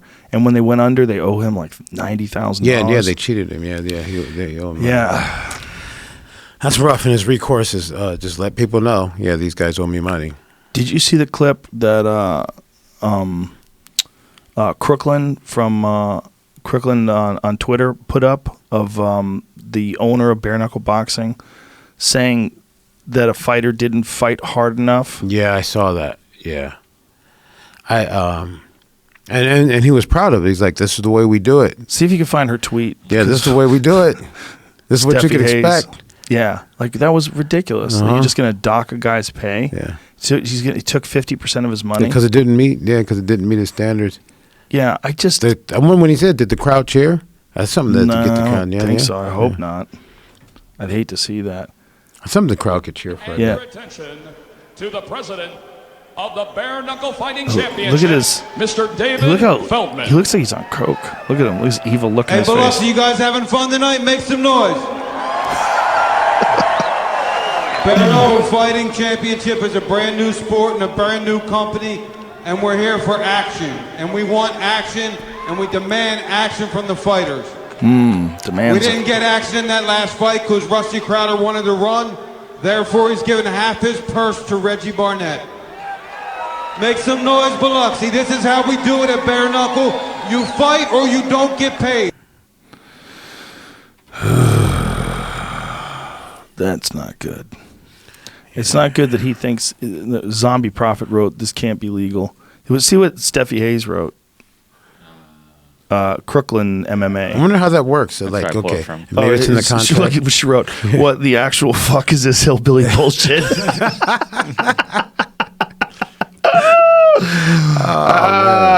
Yeah, I concur. What in the actual fuck is that hillbilly bullshit? Now, prior they used to dock, right? The yellow card was but a yellow card is a penalty. Yeah, like penalty for being boring. Most of them were. Yeah, and sometimes irresponsibly. Like I've watched some of those yellow cards. I'm like, you're crazy. Yeah, you're crazy. Take that back. Yeah. You gave that guy a yellow card. He can't fight any harder. Like, yeah. Or he can't engage. He's gonna get lit up. There's moments where you have to try to figure out what the fuck to do. You're on the outside. You're trying to figure out how to get in. Right. And you get in, and then the referee's like, "Come on, fight!" And you're like. But in Asia, some of them. I used to work a lot at this Korean show, and they're figuring out their style. But man, when I first got there, they're like, so there's a yellow card. Any backward step, a back step, any back step, you should. We want you to give a yellow card. And I was like, Lyoto Machida would never make any money. That's what I'm saying. I don't know if I can do with that. I don't think that's. I mean, you invited me over here for a reason. I'm just going to do what I do and hope you bring me back. But I don't know if I can do that. You. Yeah. Good for you. Yeah. Do you ever go to a place and the commissions or a promoter will tell you, "Hey, the fights go to the ground. I want you to give it just a couple of seconds and stand them up." I go places and people tell me what to do all the time. Really? And I'm not going to do it. Because people, at the end of the day, no one's going to know that you told me to do it. It's going to be me doing it. 100%. So, Thank you. So I'm going to, I can't. Basically. I'm so glad you just said it that way too, because that's people need to get that in their head. Because I know that sometimes people do get affected by whether they want to please a promoter or please a crowd, and they're not doing the right thing. It's such a tremendous responsibility. Yeah, you're going to be, but you're the one who's going to be for some of those choices. You know, those choices that they made, they're making those choices with your name. So, yeah. It's like the backstep. Kevin Johnson. I think he's answering the guy, but this is a tweet from the Bare-Knuckle FC. Okay, Kevin Johnson, no money was taken from any fighters. That statement did exactly what was supposed, it didn't say supposed, and lit a fire under every single fighter's ass from that point on, giving you one of the greatest fights you'll ever see. No, those guys fought that way because that's who the fuck they are. Right. Yeah. That had nothing to do with that. Jason Knight and Artem Lobov fight that way. Yeah. You can't claim credit for for Jason Knight doing what he did. And Artem Lobov, get the fuck out of here. They would fight that way in a fucking Walmart parking lot. Yeah. That's how those guys would fight every time they fight. They're Jason animals. Knight, both those dudes are animals. Both those dudes are so tough. Jason Knight has my favorite nickname, Hick Diaz. Yeah. That's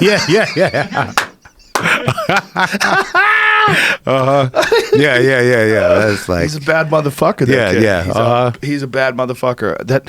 But it was tough looking at their faces, man. After the fight, I was like, man, I might have to rethink my position on bare knuckle fights. Look at their faces afterwards. Yeah, I mean, that is crazy.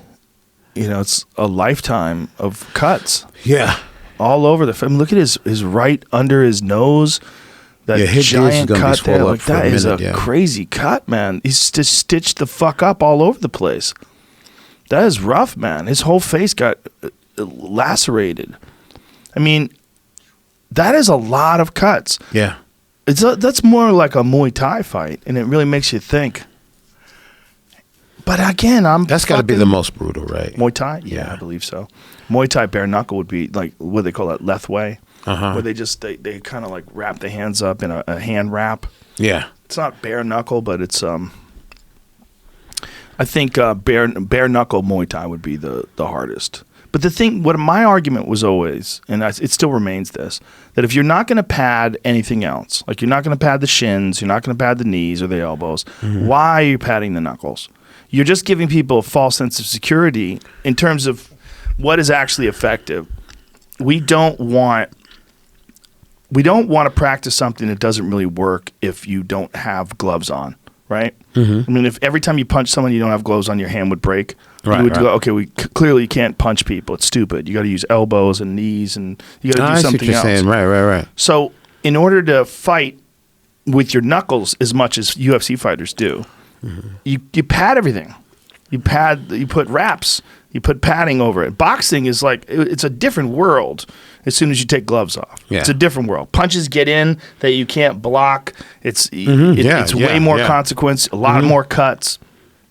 But at least now we know what actually works.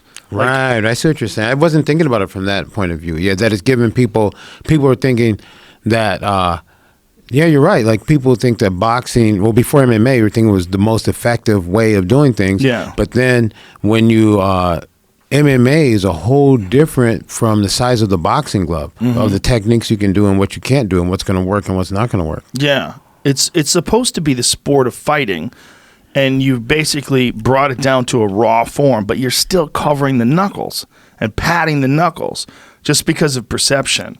And see, the problem with that guy, this bare-knuckle boxing guy, when he says some stupid shit like that, is that it reinforces what people don't like about combat sports, what people don't like about the idea of bare-knuckle boxing, that it's brutal and it's just there for chaos and blood. Right. We come for action. We're here to see action. That guy's like people think that about MMA. Yeah. And I don't think that... MMA athletes. I think MMA athletes. I think are the most honorable and well behaved, and not because of fear or anything, because of what the sport is. Yeah, you get out. Like, I mean, people they know. That because our aggressive nature is being put in a channeled in an organized way, and it makes sense.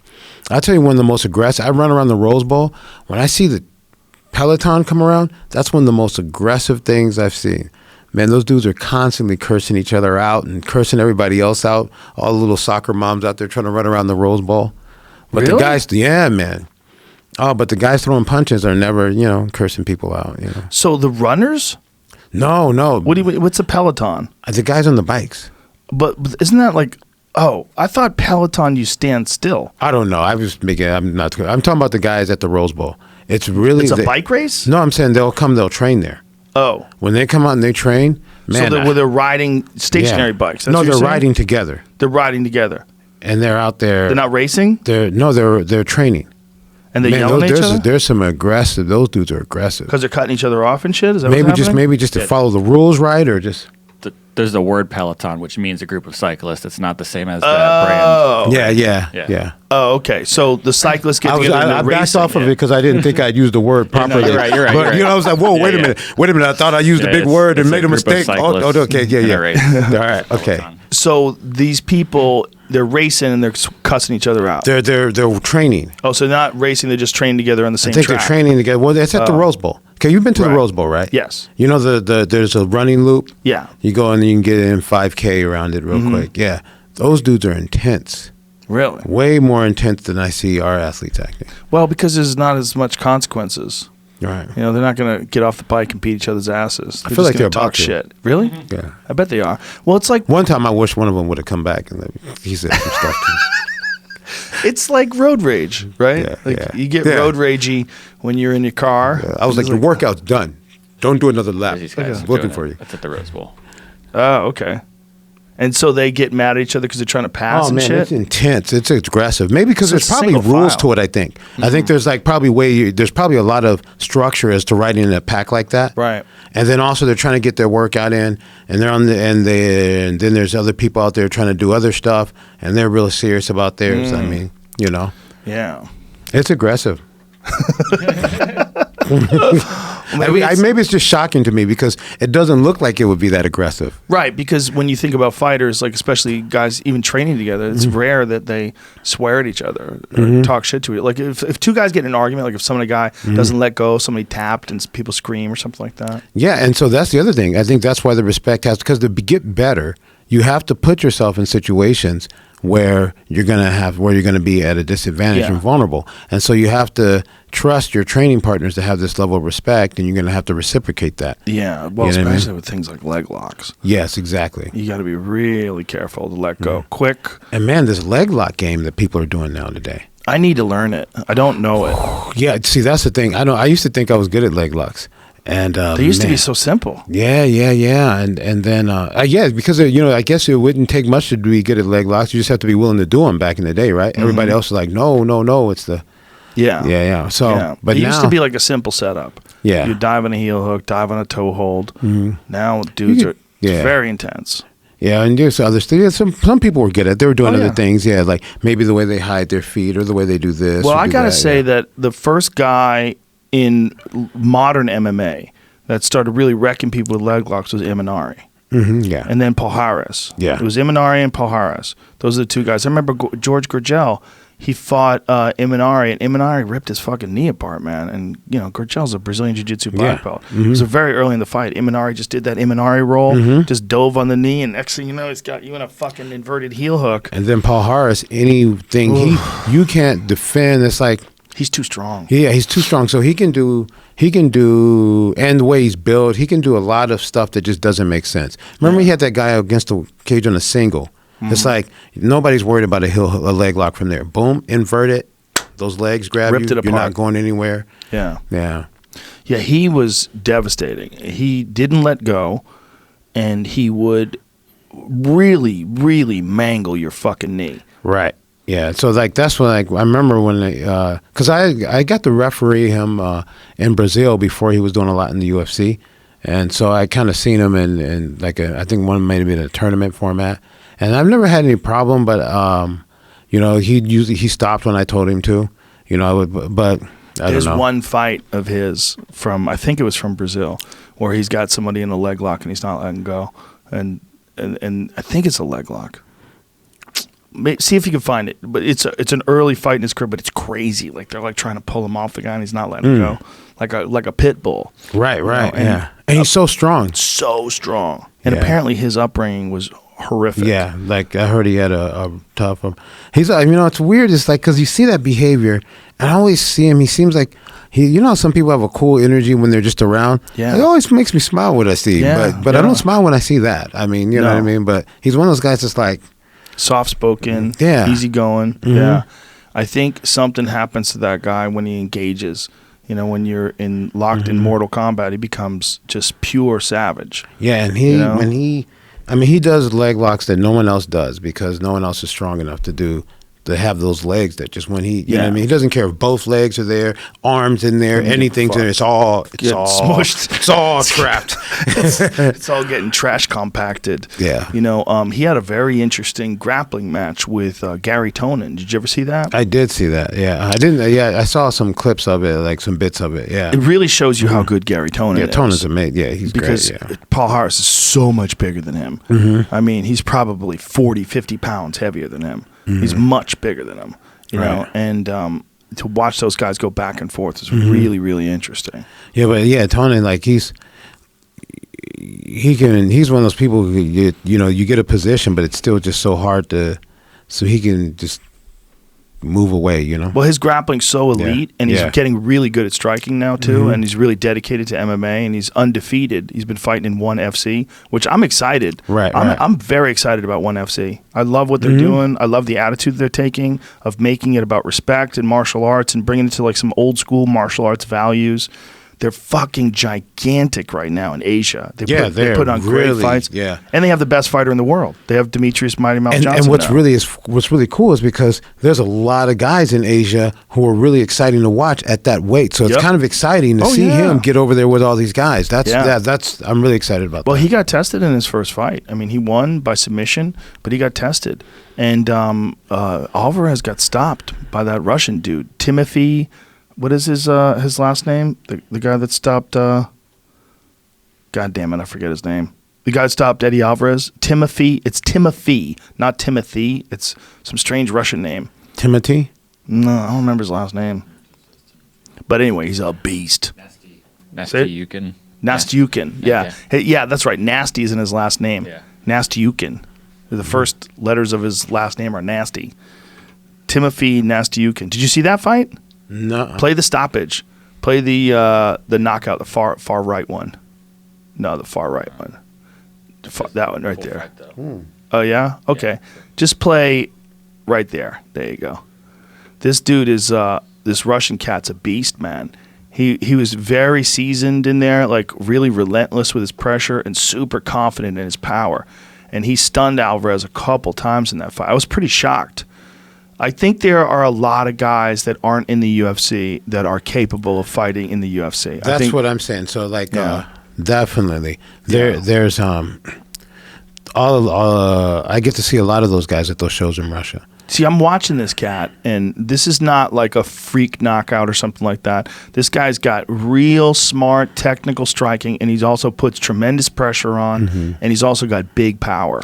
And they're amateur combat sports. Yeah. That, combat sambo and things like that, they get a lot of experience. Yeah. Well, when you see a guy like Khabib Nurmagomedov just run through people in the UFC and you know where that guy's from, you got to go, well, how many more of those guys are over there? You know? Yeah. The Dagestan crew, and that's Zabit too. He's from Dagestan. Isn't Islam Makhachev, isn't he from that part of the world as well? Yeah. That's where... Killers. There he is. Boom, boom, boom, boom, boom. That's it. Yeah. So the Caucasus, right? Yeah. That's a warrior group of people. Yeah. There's a lot of history. So I get to go there a lot. I mean, it's really exciting. I get to see a lot of really cool stuff. What is Dagestan like? Okay, Dagestan was a blast. Dagestan was fun, man. Really? Yeah, I went there. I was there with who was also at the show. They brought over Verdun and those guys weren't working. Verdun and Anderson Silva, those guys were watching fights. But I was working. But yeah, they took us around. They showed us a lot of really cool stuff. I went to like school where some kids, wrestling school, like a lot of schools that were athletic, with an athletic orientation, and seeing these little kids. Man, they put this little kid up on a bar and had him doing pull-ups, man. He was doing pull-ups. I mean, this little bitty kid did, it must have been at least 15 pull-ups. And then, how old was he? I mean, he was a little kid. Like 5, 6? No, like something like 9 or something like that. And when the coach pulled him off, he was mad. You could see he was mad. He's like, man, I got more. You know what I mean? He was mad, like, well, to show the people what I could do. Wow. But and the crowd, they loved MMA so much. They were like, it was like, you know what it was like? It was like, you ever watch those videos of like the Beatles? You know what I mean? When all the people going crazy, but it's not teenage girls. It's like a bunch of hard little wrestlers. Wow. All just packs like, ah. Yeah, I've got some pictures from somewhere. Yeah, I can show them to you. Wow. So it's that popular over there. Yeah. Now, did you see the video of those dudes when Khabib beat Conor and they're shooting machine guns into the air? Oh, I didn't see that, but I saw one of my friends from that area sent me some pictures. She was out on the street. She sent some pictures to my wife of them, some video of guys shooting and horse racing. Had horses. There were horses down. Yeah, some video. That was like, horse racing and shooting guns at the same time. People were so excited about that. That was some energy there. Yeah. I mean, can you imagine? You're from a place that many parts of the world have never heard of. Until I don't know how much I thought about Dagestan before Khabib came around, and then now they have not just a world champion, but a guy who smashed the most famous fighter on the planet, or one of the most famous fighters on the planet. It's like him and Floyd Mayweather are probably the two most famous fighters. Yeah, And Khabib just ran through him. So like, he's a huge star over there. Yeah, he's huge. So it's a fun place to go. Matter of fact, I got to see a lot of cool stuff. Look at this. Dagestan explodes with delight after Khabib defeats McGregor. They're all going crazy with their hats on. Look at people out in the street cheering. Yeah. Wow. Yeah, man. Conor's, all the shit talk leading up to that fight, man, did that backfire. Like, on some people it works, and on some people it doesn't work at all, and it just makes him more relentless. When Khabib was hitting him, going, let's talk now. Come on, let's talk now. Well, that's the thing with him, because he talks the whole time, right? Yeah, from the beginning of the day, he starts talking. Khabib does? Oh, yeah, he starts talking. Really? What does he say? Well, didn't you hear when he was fighting Johnson? Yes, he's telling him, give up. Yeah. You know, I need that title shot, give up. And then he got him in that horrific Kimura. I was watching that Kimura. I was like, don't just fucking tap. Come on, man. Tap. Come on, man. Please. Just feeling everything going pop, snap, pop. Oh, they didn't want to tap, man. Johnson's a tough guy. Yeah, but the smack talk, I mean, that's what Conor does. Yeah. Yeah, but this was a different level. Let's talk. He's like, come on, let's talk now. Can we hear it? Yeah, it's Michael Johnson. Yeah. Oh. Good. In between all that, you have to give up. You have to give up. Yeah. He sounds like he really cares about him, too. You know this, I deserve it. You know this, I deserve it. I have to fight for the title. You know this, I deserve it. As he's beating him. All right. Yeah. And he's talking to someone on the sideline. I smash your boy.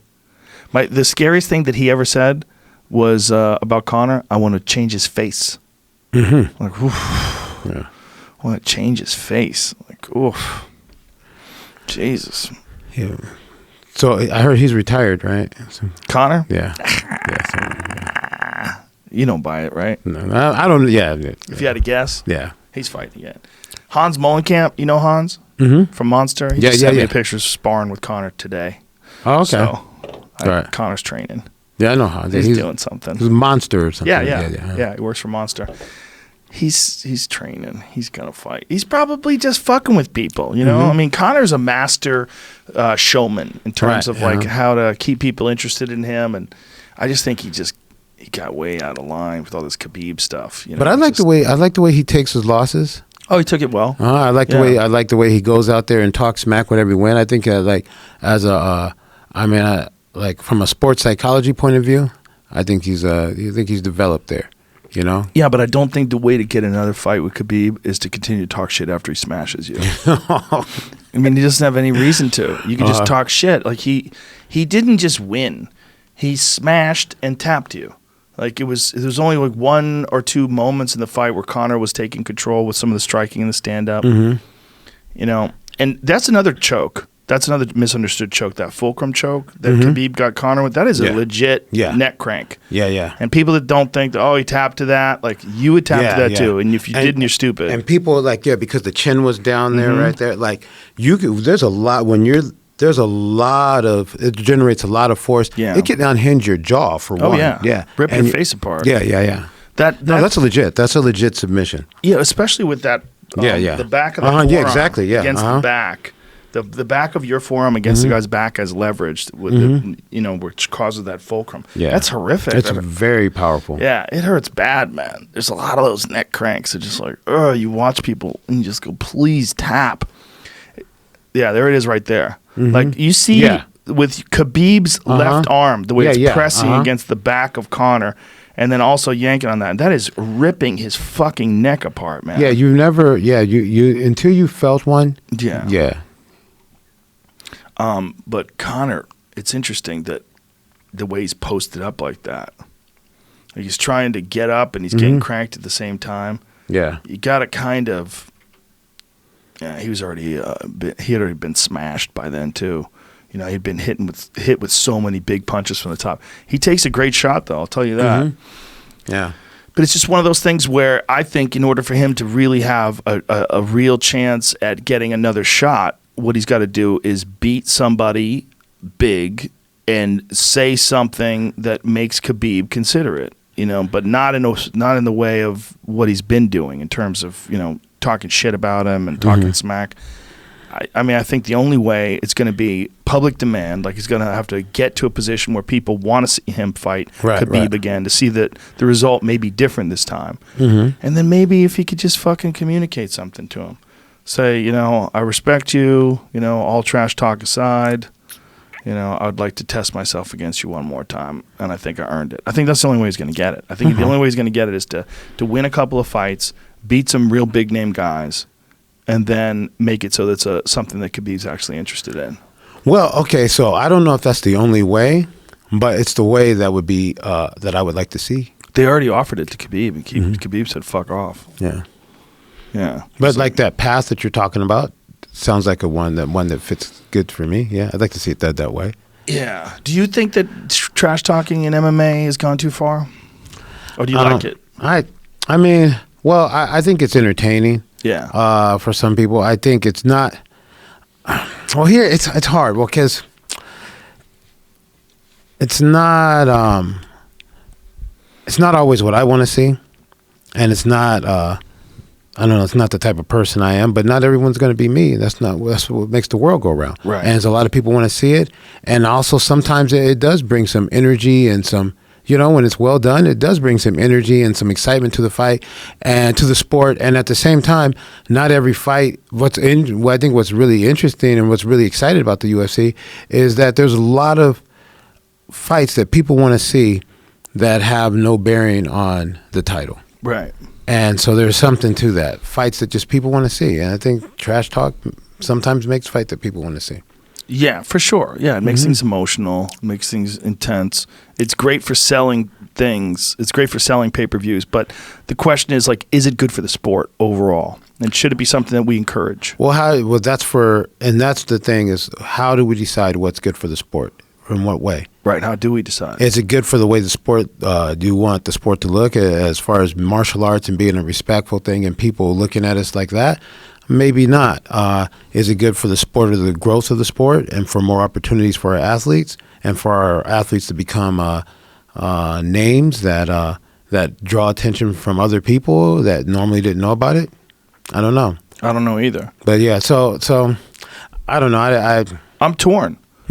I like both. I like exactly. a Lyoto Machida type character that's very respectful and bows and never talks trash and fights like just a world champion caliber martial artist. And I also like a guy who talks mad shit. I think it's funny. Yeah, exactly. I enjoy it. Uh-huh. It's like I like press conferences for that very reason. where guys are talking shit to each other and they're looking over at each other on the podium, and it's funny. Oh, man. Come on! There's some of them. Yeah, some of it is hilarious. Yeah. How about Conor when Jeremy Stevens asked him for a fight? He's like, "Who the fuck is that guy?" No, it was the fact that when he got on when it was like, okay, I don't have time to insult everyone, so let's get them all in one place. Right. Well, that was great. So I can insult everyone at one time. Yeah. And let's be efficient. Come on, this is comedy, man. When he was talking about it's red panties night. Yeah, that was. We made it, baby. We got that Conor McGregor fight. He's a fucking character, man. Oh, come on. Yeah. He's in that weird situation, though, where he really never has to fight again. So you got to wonder what his motivation is.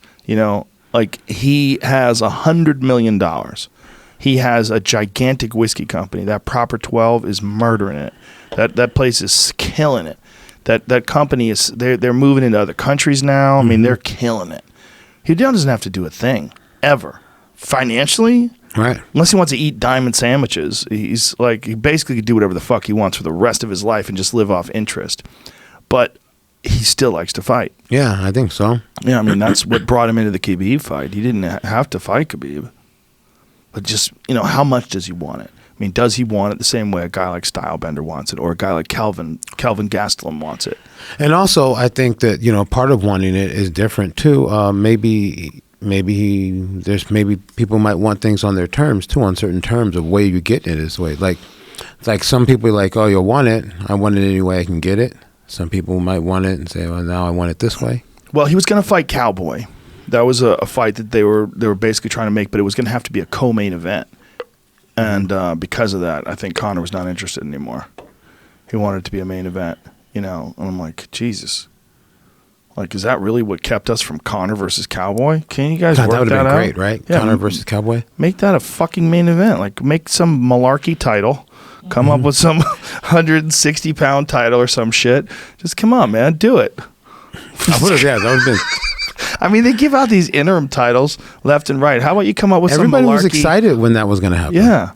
Yeah, I was excited to see it. 165-pound malarkey title. Just come on, man. Conor versus Cowboy for the title. Yeah. Make a title up. But that's or even what they're without trying a title, to avoid. just make it. Yeah, I agree. I don't think it would hurt at all. But apparently, Dana says it makes a big difference in the amount of pay-per-views they buy. Okay. Yeah. But now that they're over at ESPN Plus, is it really going to be? I mean, how does that work now? You pay every month, and then you pay a little more for the pay-per-view? Is that what it is? Is that how it works? How much more is it?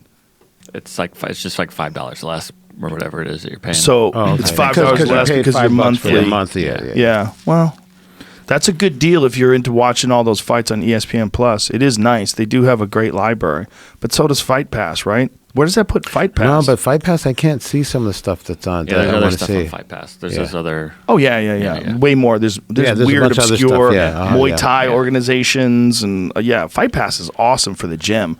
I have a little home gym with Apple TV on it, and I always have Fight Pass on. Kickboxing, you watch obscure Muay Thai fights, like right from the arena in Thailand. It's really cool. Like 100-pound guys beating the shit out of each other. Submission wrestling too. Oh yeah. A lot of Abu Dhabi stuff is on there. All Eddie Bravo stuff is on there. All the Eddie Bravo Invitational Combat Jiu-Jitsu is on there. Jiu-Jitsu is in a great place right now too, right? I mean, there's so many different martial arts that are really at the pinnacle right now. I mean, I think this is such an amazing time for a person. Right, so many people. Yeah, martial arts. This is a great time for martial arts. Well, you remember when you and I first got into it, there was nothing like what it is now. Yeah. Nothing. I mean, martial arts have been around for thousands and thousands of years, and the level of martial arts since 1993 to today it's indescribably more powerful today. Like the athletes are so much better. The fighters are so much more well-rounded. Exactly. Yeah. And even in jiu-jitsu, if you go back to and watch old jiu-jitsu matches from like 93, and of course you're going to have like your Hicks and Gracies and your Higa Machados and Chun Chak Machados who are at that elite level even back then where they can hang with guys today. But overall, the game is like so much more complex. And also even just the athleticism you see in it today. Yeah. I mean, these dudes are some animals. Yeah. No, it's incredible. And and really what's interesting to me is that you're really only seeing a small percentage of the elite athletes that are available in North America that even decide to get into it. Right. Like if you talk about how many elite athletes decide to go into baseball or NFL or NBA versus how many elite athletes go into cage fighting, it's not even close. Right. Right. But it's starting to get some of them slowly but surely. A little bit. And some of them are starting to get an interest. And jiu-jitsu is the reason why. Some of them are getting an interest in jiu-jitsu. They train, right? Like, for cross training. Yeah. Doing it for something. But just people want to learn it, you know? Yeah. I mean, if you're a big guy but you don't know how to fight, that's got to suck. Big old giant guy who doesn't actually know how to fight. Like, fuck, man. Better learn some of this shit. Right. Yeah. It's just for those big athletes, the really big paydays are at NFL. And that's the other thing, too, is that a lot of those guys are bigger than 265 pounds. Yeah, exactly. Like, they would have to cut a lot of weight to make 265, which isn't that weird that we have a heavyweight division that you have to weigh in for? Yeah, no, I think that is interesting. But I wonder what the super heavyweight division would look like. It would probably be just a small handful of giant guys. It would probably be like the flyweights. Right, yeah, in terms of like how few, unless Iceland, they get those Iceland strongmen dudes, they start fighting MMA.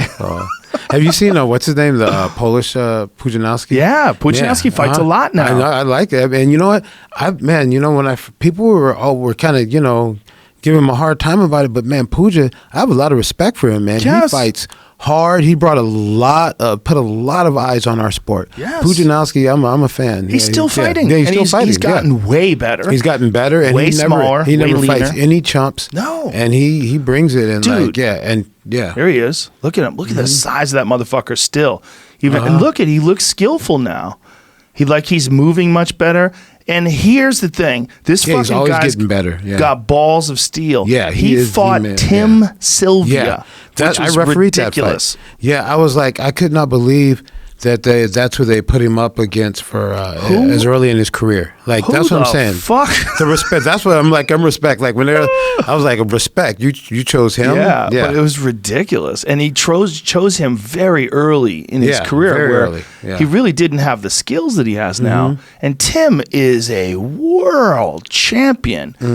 And the type of body that's very hard for Pudzianowski. Oh yeah, long and tall, long-limbed wrestler who can put his hands on your hips and control your levers and really make you your muscles get fatigued and make you gas out. Yeah, start it from the beginning so you can see what it was like early from the beginning. I mean, Tim just started beating the shit out of him once he got tired. But it's interesting because Tim has the opposite of Pudzianowski's body. Right, like he doesn't have the best genetics. Just tough. And people think that Puja's setup is going to be, but actually it's very hard to fight somebody like Tim. No, very hard, very hard. Well, he's also got massive experience advantages. Come on. I mean, he's fought literally everybody any good all over the world. He fought Fedor I mean, he fought the greats. He fought Andrei Arlovsky when Arlovsky was a straight up murderer. When Arlovsky was in his prime. Randy Couture. When Frank Mir broke his arm and he tried to keep fighting. That's you too, right? That was you. That. I remember that. Because I remember the crowd was booing, like boo. I was like, you guys, you need to look at this. No, I will tell you about that because that was a fun story because like they I hadn't really. It was one of the first times I think they had trusted me with a championship, and he the arm broke. I heard it, I saw it, and I remember I learned a lot. I learned a lot about my job right then because what I did is I backed off and I let the doctor come in and examine him because sometimes when you're dealing with an expert, you don't want to cloud the way. You're supposed to get out of the way. Right. Like you don't go to the mechanic and tell him what to do. So my mind was thinking like that about the doctor. And so of course he comes in. She doesn't know what she saw. So he misguides her and says, I think he's worried about this. And then she's like, hey, no, nothing's wrong. And I was like, oh man. In my mind, I was thinking it's been great being here, but I'm not going to be doing this anymore. You know what I mean? And then, interesting. He made that switch already in your head. I swear, I was like, in my mind, I was thinking about how to get out of there when they start throwing stuff. Oh, yeah, because the Militich camp. Remember they were over there wrestling with the Samoan security guards trying to get in there, and people going crazy. Yeah, people are screaming. Yeah, here it is. No, that's Minotauro. That's Minotauro. That's his other. That's his other break. Yeah, that was an awful one. Yeah, so then I was thinking about that, and then, but then you found it. Yeah. You saved me. Like, I was thinking that my retribution was going to be like some kid on the internet 2 weeks later. Like, I found out his arm was broken, but you found the spot, and so then that's. Well, I was watching the replay, and I was like, "Let's take a look at this. Hold on. What's that? Look at his arm." I'm like, "That's a broken arm. Like, that arm is broken. Look at that. Watch it one more time." Oh, and I had the truck roll it back again, and then I went into the octagon, and I remember saying immediately, like, "You guys need to watch this. Like, here we go. Let's play this. Here we go. That's a broken arm." So I'm going to thank you for that right there, because I think my career path would have been different. Well, that was one of those things where I felt an obligation to not just interview the fighter, but to explain to the entire crowd, like, you got to listen. This is I know it looked crazy to me too. This is a broken arm. Like, this guy's fucked right now. Three places. And Tim thanked you afterwards for saving his career, because he said if you didn't stop that fight and that became a compound fracture, fuck, man, horrible things happen when the bone breaks through the skin. Yeah, and that would have definitely happened. I saw him afterwards, and I said, "Man, did you know your arm was broken?" And he told me, he goes, "Yeah, I knew." Well, then what was your plan? Why are you trying to continue? So I knew I had a minute before the pain really became crippling. Yeah. See, here it is, and watch this part. Right, snap, right there. I mean, that is 100% a double break. Yeah. Both bones of the forearm snapped in half, and it's an unusual break because of where it is. Yeah. That just shows you how fucking strong Frank Mir's armbar is. And how long-limbed he is. And what was also weird is how his arm went back into place. How young and muscular. I talked to the doctor. They say that happens sometimes with athletes. The muscles just put it right back in. Yeah. Well, he had a plate put in there, forever. It's still in there. Look at me, young, little fresh-faced Joe Rogan. Man, that was... Look how young Frank looks. It's crazy. He looks so lean and young. And he's a big old giant dude now. He was a fantastic commentator. Yeah, no, he's a really good commentator. Really good commentator. I'm amazed that no one snatched him up to do commentary. Well, you know, it's funny. He was working for ACA. Yeah? He just stopped, though. He was there. He was there for a while. And his commentary, what's weird is he's as a commentator, when I like listening to him, his commentary, and also just talking to him, he always comes up with an angle that I never think of. And it makes sense. It's worth hearing. You're like, always like, what's Frank going to say about this? You know what I mean? Sometimes, he gets some weird angles. Very smart dude. Very well-read dude, too. Yeah. Really misunderstood guy in a lot of ways. But Frank was, I think it was one of the Lesnar fight when he fought Lesnar, either before the first fight or the second fight. Yeah. I forget which fight it was. He said he wanted Lesnar to be the first death inside the cage, and the UFC was like, "What the fuck are you saying?" Yeah, that's and then not they pulled him out of the commentary for saying that. And he's like, "Look, I'm just talking up a fight."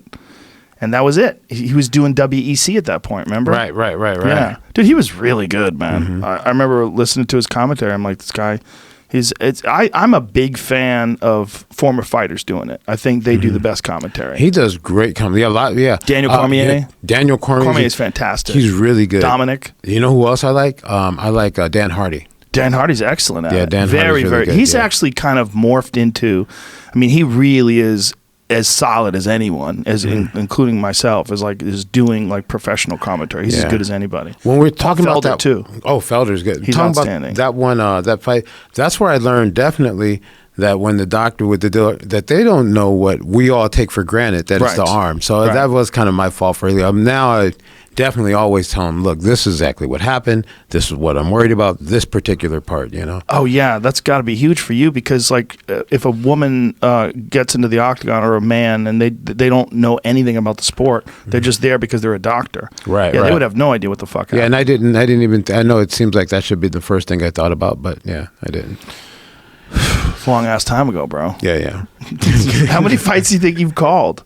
Oh, out of thousands, man. Thousands. Wow. Yeah, it's a lot. Yeah, thousands. Isn't that crazy? Yeah. If you really stop and think about all that experience.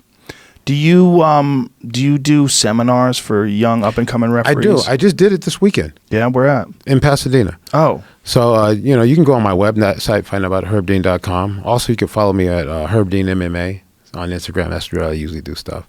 We linked that on Instagram page when I posted the picture of you with the blowtorch. Oh, okay. All right, cool. I'm ready to see this explosion of followers right here. It's coming, baby. It's coming. Explosion. Yeah. No. So I do it. It's a fun. I just did it.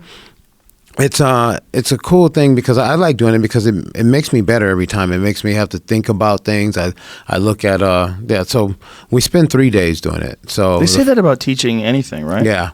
It makes me a lot better. And I always dread it when I'm going to do it, because sometimes I dread doing it, and then I haven't finished the whole other part. The other part I don't like is I have to say no, because it's for a certificate, and the certificate is what you need, a certificate to get licensed, and so some people aren't going to achieve the certificate. So they can come and take the seminar, but there is screening. Right. Yeah. So the first day we go over a bunch of stuff. Then they teach me some technique, and you know what I mean. And so we understand that they understand what's going on in there. And so as far as for judging, how to evaluate what these guys are actually doing, and then. So when you say they teach you technique, like you'll say to them, "Hey, show me how to set up a triangle." So I go to we do it in. We do it in Pasadena, so I do it at the Courtyard Marriott. Right there, we got a classroom. Then I can walk 2 blocks down and take 1 block to the right and be at Savant Young's Fight Academy. Go right there, step straight onto the mat. We do a warm-up where we get to see a lot of stuff. Okay, yeah, show me arm drag. Show me this. We get a lot of information right there. We take a few notes. All right, yeah, show me a pass. Show me that. Show me that. Then I have them, teach me a triangle. Teach me by the numbers. Teach me, as it was taught to you, or and I don't care if you learned it on the internet, but why do you like it? And what do you do different to make it work for you? And just talk me through it. Give me as much information as I can. One guy this weekend took my course, and he gave me so much information. I couldn't wait. Every time he was going, it was really good. He was a really detailed instructor, but he was really good. But I got a lot of information from some of the other people who I thought was going to be good, because in the beginning we tell why we're here. It sounded like I had a high level class. A lot of them weren't. They didn't know much about. They didn't know enough about position and submission. How many guys do you think want to be referees but have no experience in martial arts? Well, I think there's a lot. I think it's common. On my website, it lets people know, hey, physical demonstration of MMA technique is required to achieve certification. You can come out and, take the seminar if that's fun for you, which is cool. My hat's off to you, because there's a lot you can do at your weekend. But if you want the certificate, you need to understand the techniques. Yeah. At a level that you can teach. Yeah, at a detailed level enough, because you have to understand the details to make it successful. And that's why you have to, if you're going to evaluate it as a judge, you have to know why it wasn't successful. And you're going to have to be able to talk it through, why you gave credit to something or didn't give credit to something. So this is for judging and refereeing? Judging and refereeing. So the first day I do is judging. And then the judges, the referees, the way I do my certificate, if you want to be a referee, you have to be able to judge also, because everyone assumes that you can, and they'll throw you in the judge's seat. So you have a judging training. Oh, if you do a small show or something like that? Yeah. They'll try to do that? Yeah.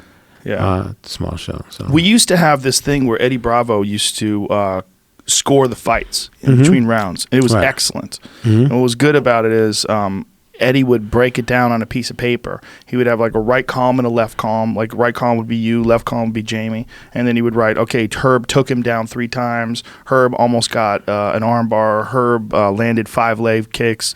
Jamie cried a lot. That's what it would say. No, you know what I'm saying? It would say, and then he would add it up, and he would say, this is why I think he won the round. This guy had better position, but this guy landed the big shots. This guy got hurt, but he almost got caught in a submission. So I gave it real close, but I gave it 10-9 to this guy. And so you would get a better understanding, like how Howard Letterman used to do it. Harold Letterman used to do it for and I think HBO that's a good thing. So that's one of the things, we don't really have in our sport, or the way we score around. We don't really score it because we don't have a rubric where we're given a assigned value for techniques as they happen. So we don't. That's not what we're doing. And also, but I think that's a good idea for training.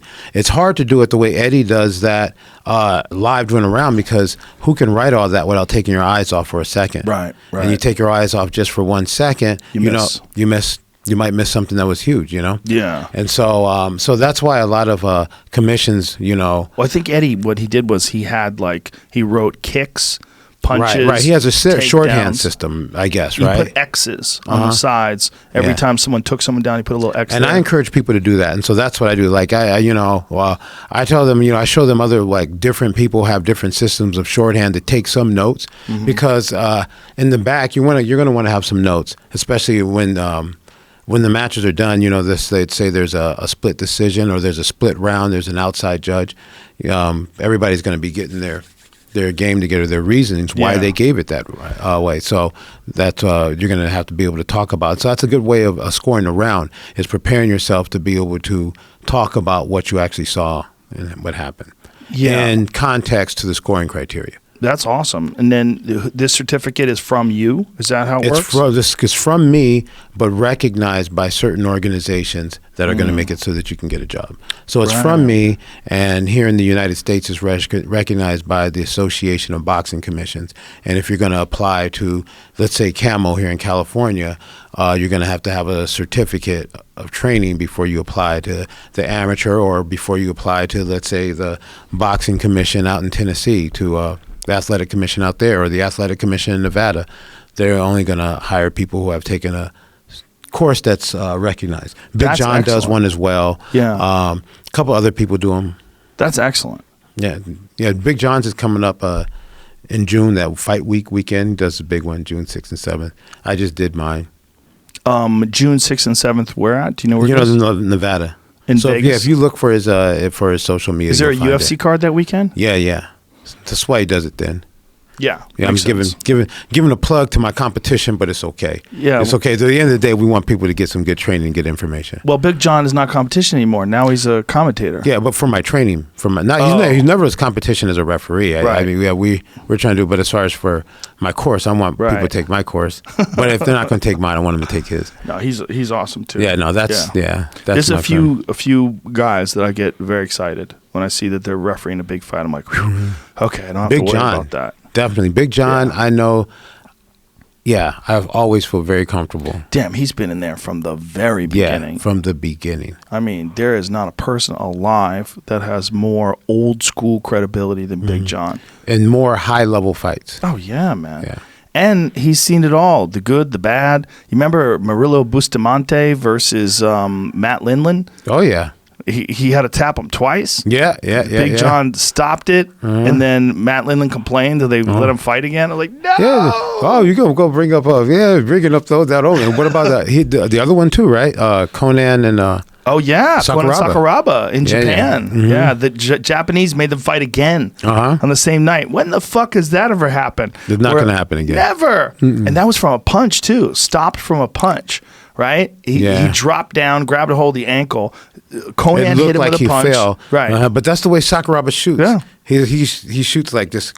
It looks like like he's going out. Yeah. And then caught Conan in an armbar in the second fight. The second time they fought that night. And that was like crazy. We couldn't believe a Brazilian Jiu-Jitsu black belt could get tapped. We're like, what? And Sakuraba, who's smaller than him. Like, what? Right.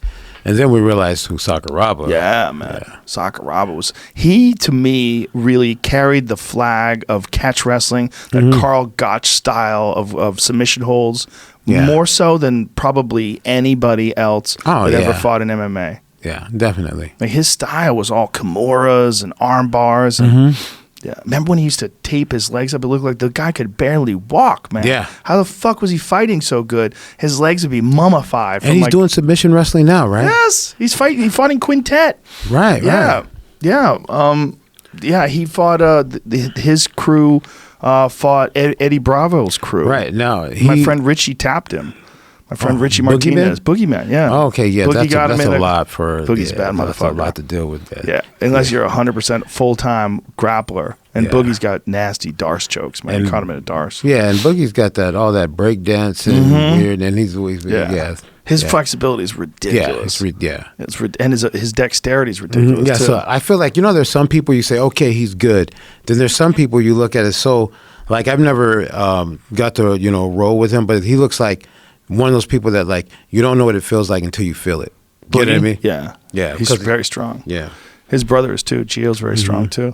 But then they came from that breakdancing background where they just have the ability to manipulate their body. It's almost like a gymnast. Right, exactly. Like but maybe even more so because they'll like do a lot of stuff where they're standing on one arm and bouncing around in the lotus position. They're on one arm, like a one arm handstand with their legs crisscrossed up in the air and they're bouncing around. It makes you want to give up. Like, there's no need for me to do this. I keep can't with that yoga, man. You're going to be amazed if you keep with it how much dexterity improves and your balance improves and everything. But we were talking about it before the podcast started, that it's so good for your old injuries, you know, especially that hot yoga. No, I'm not.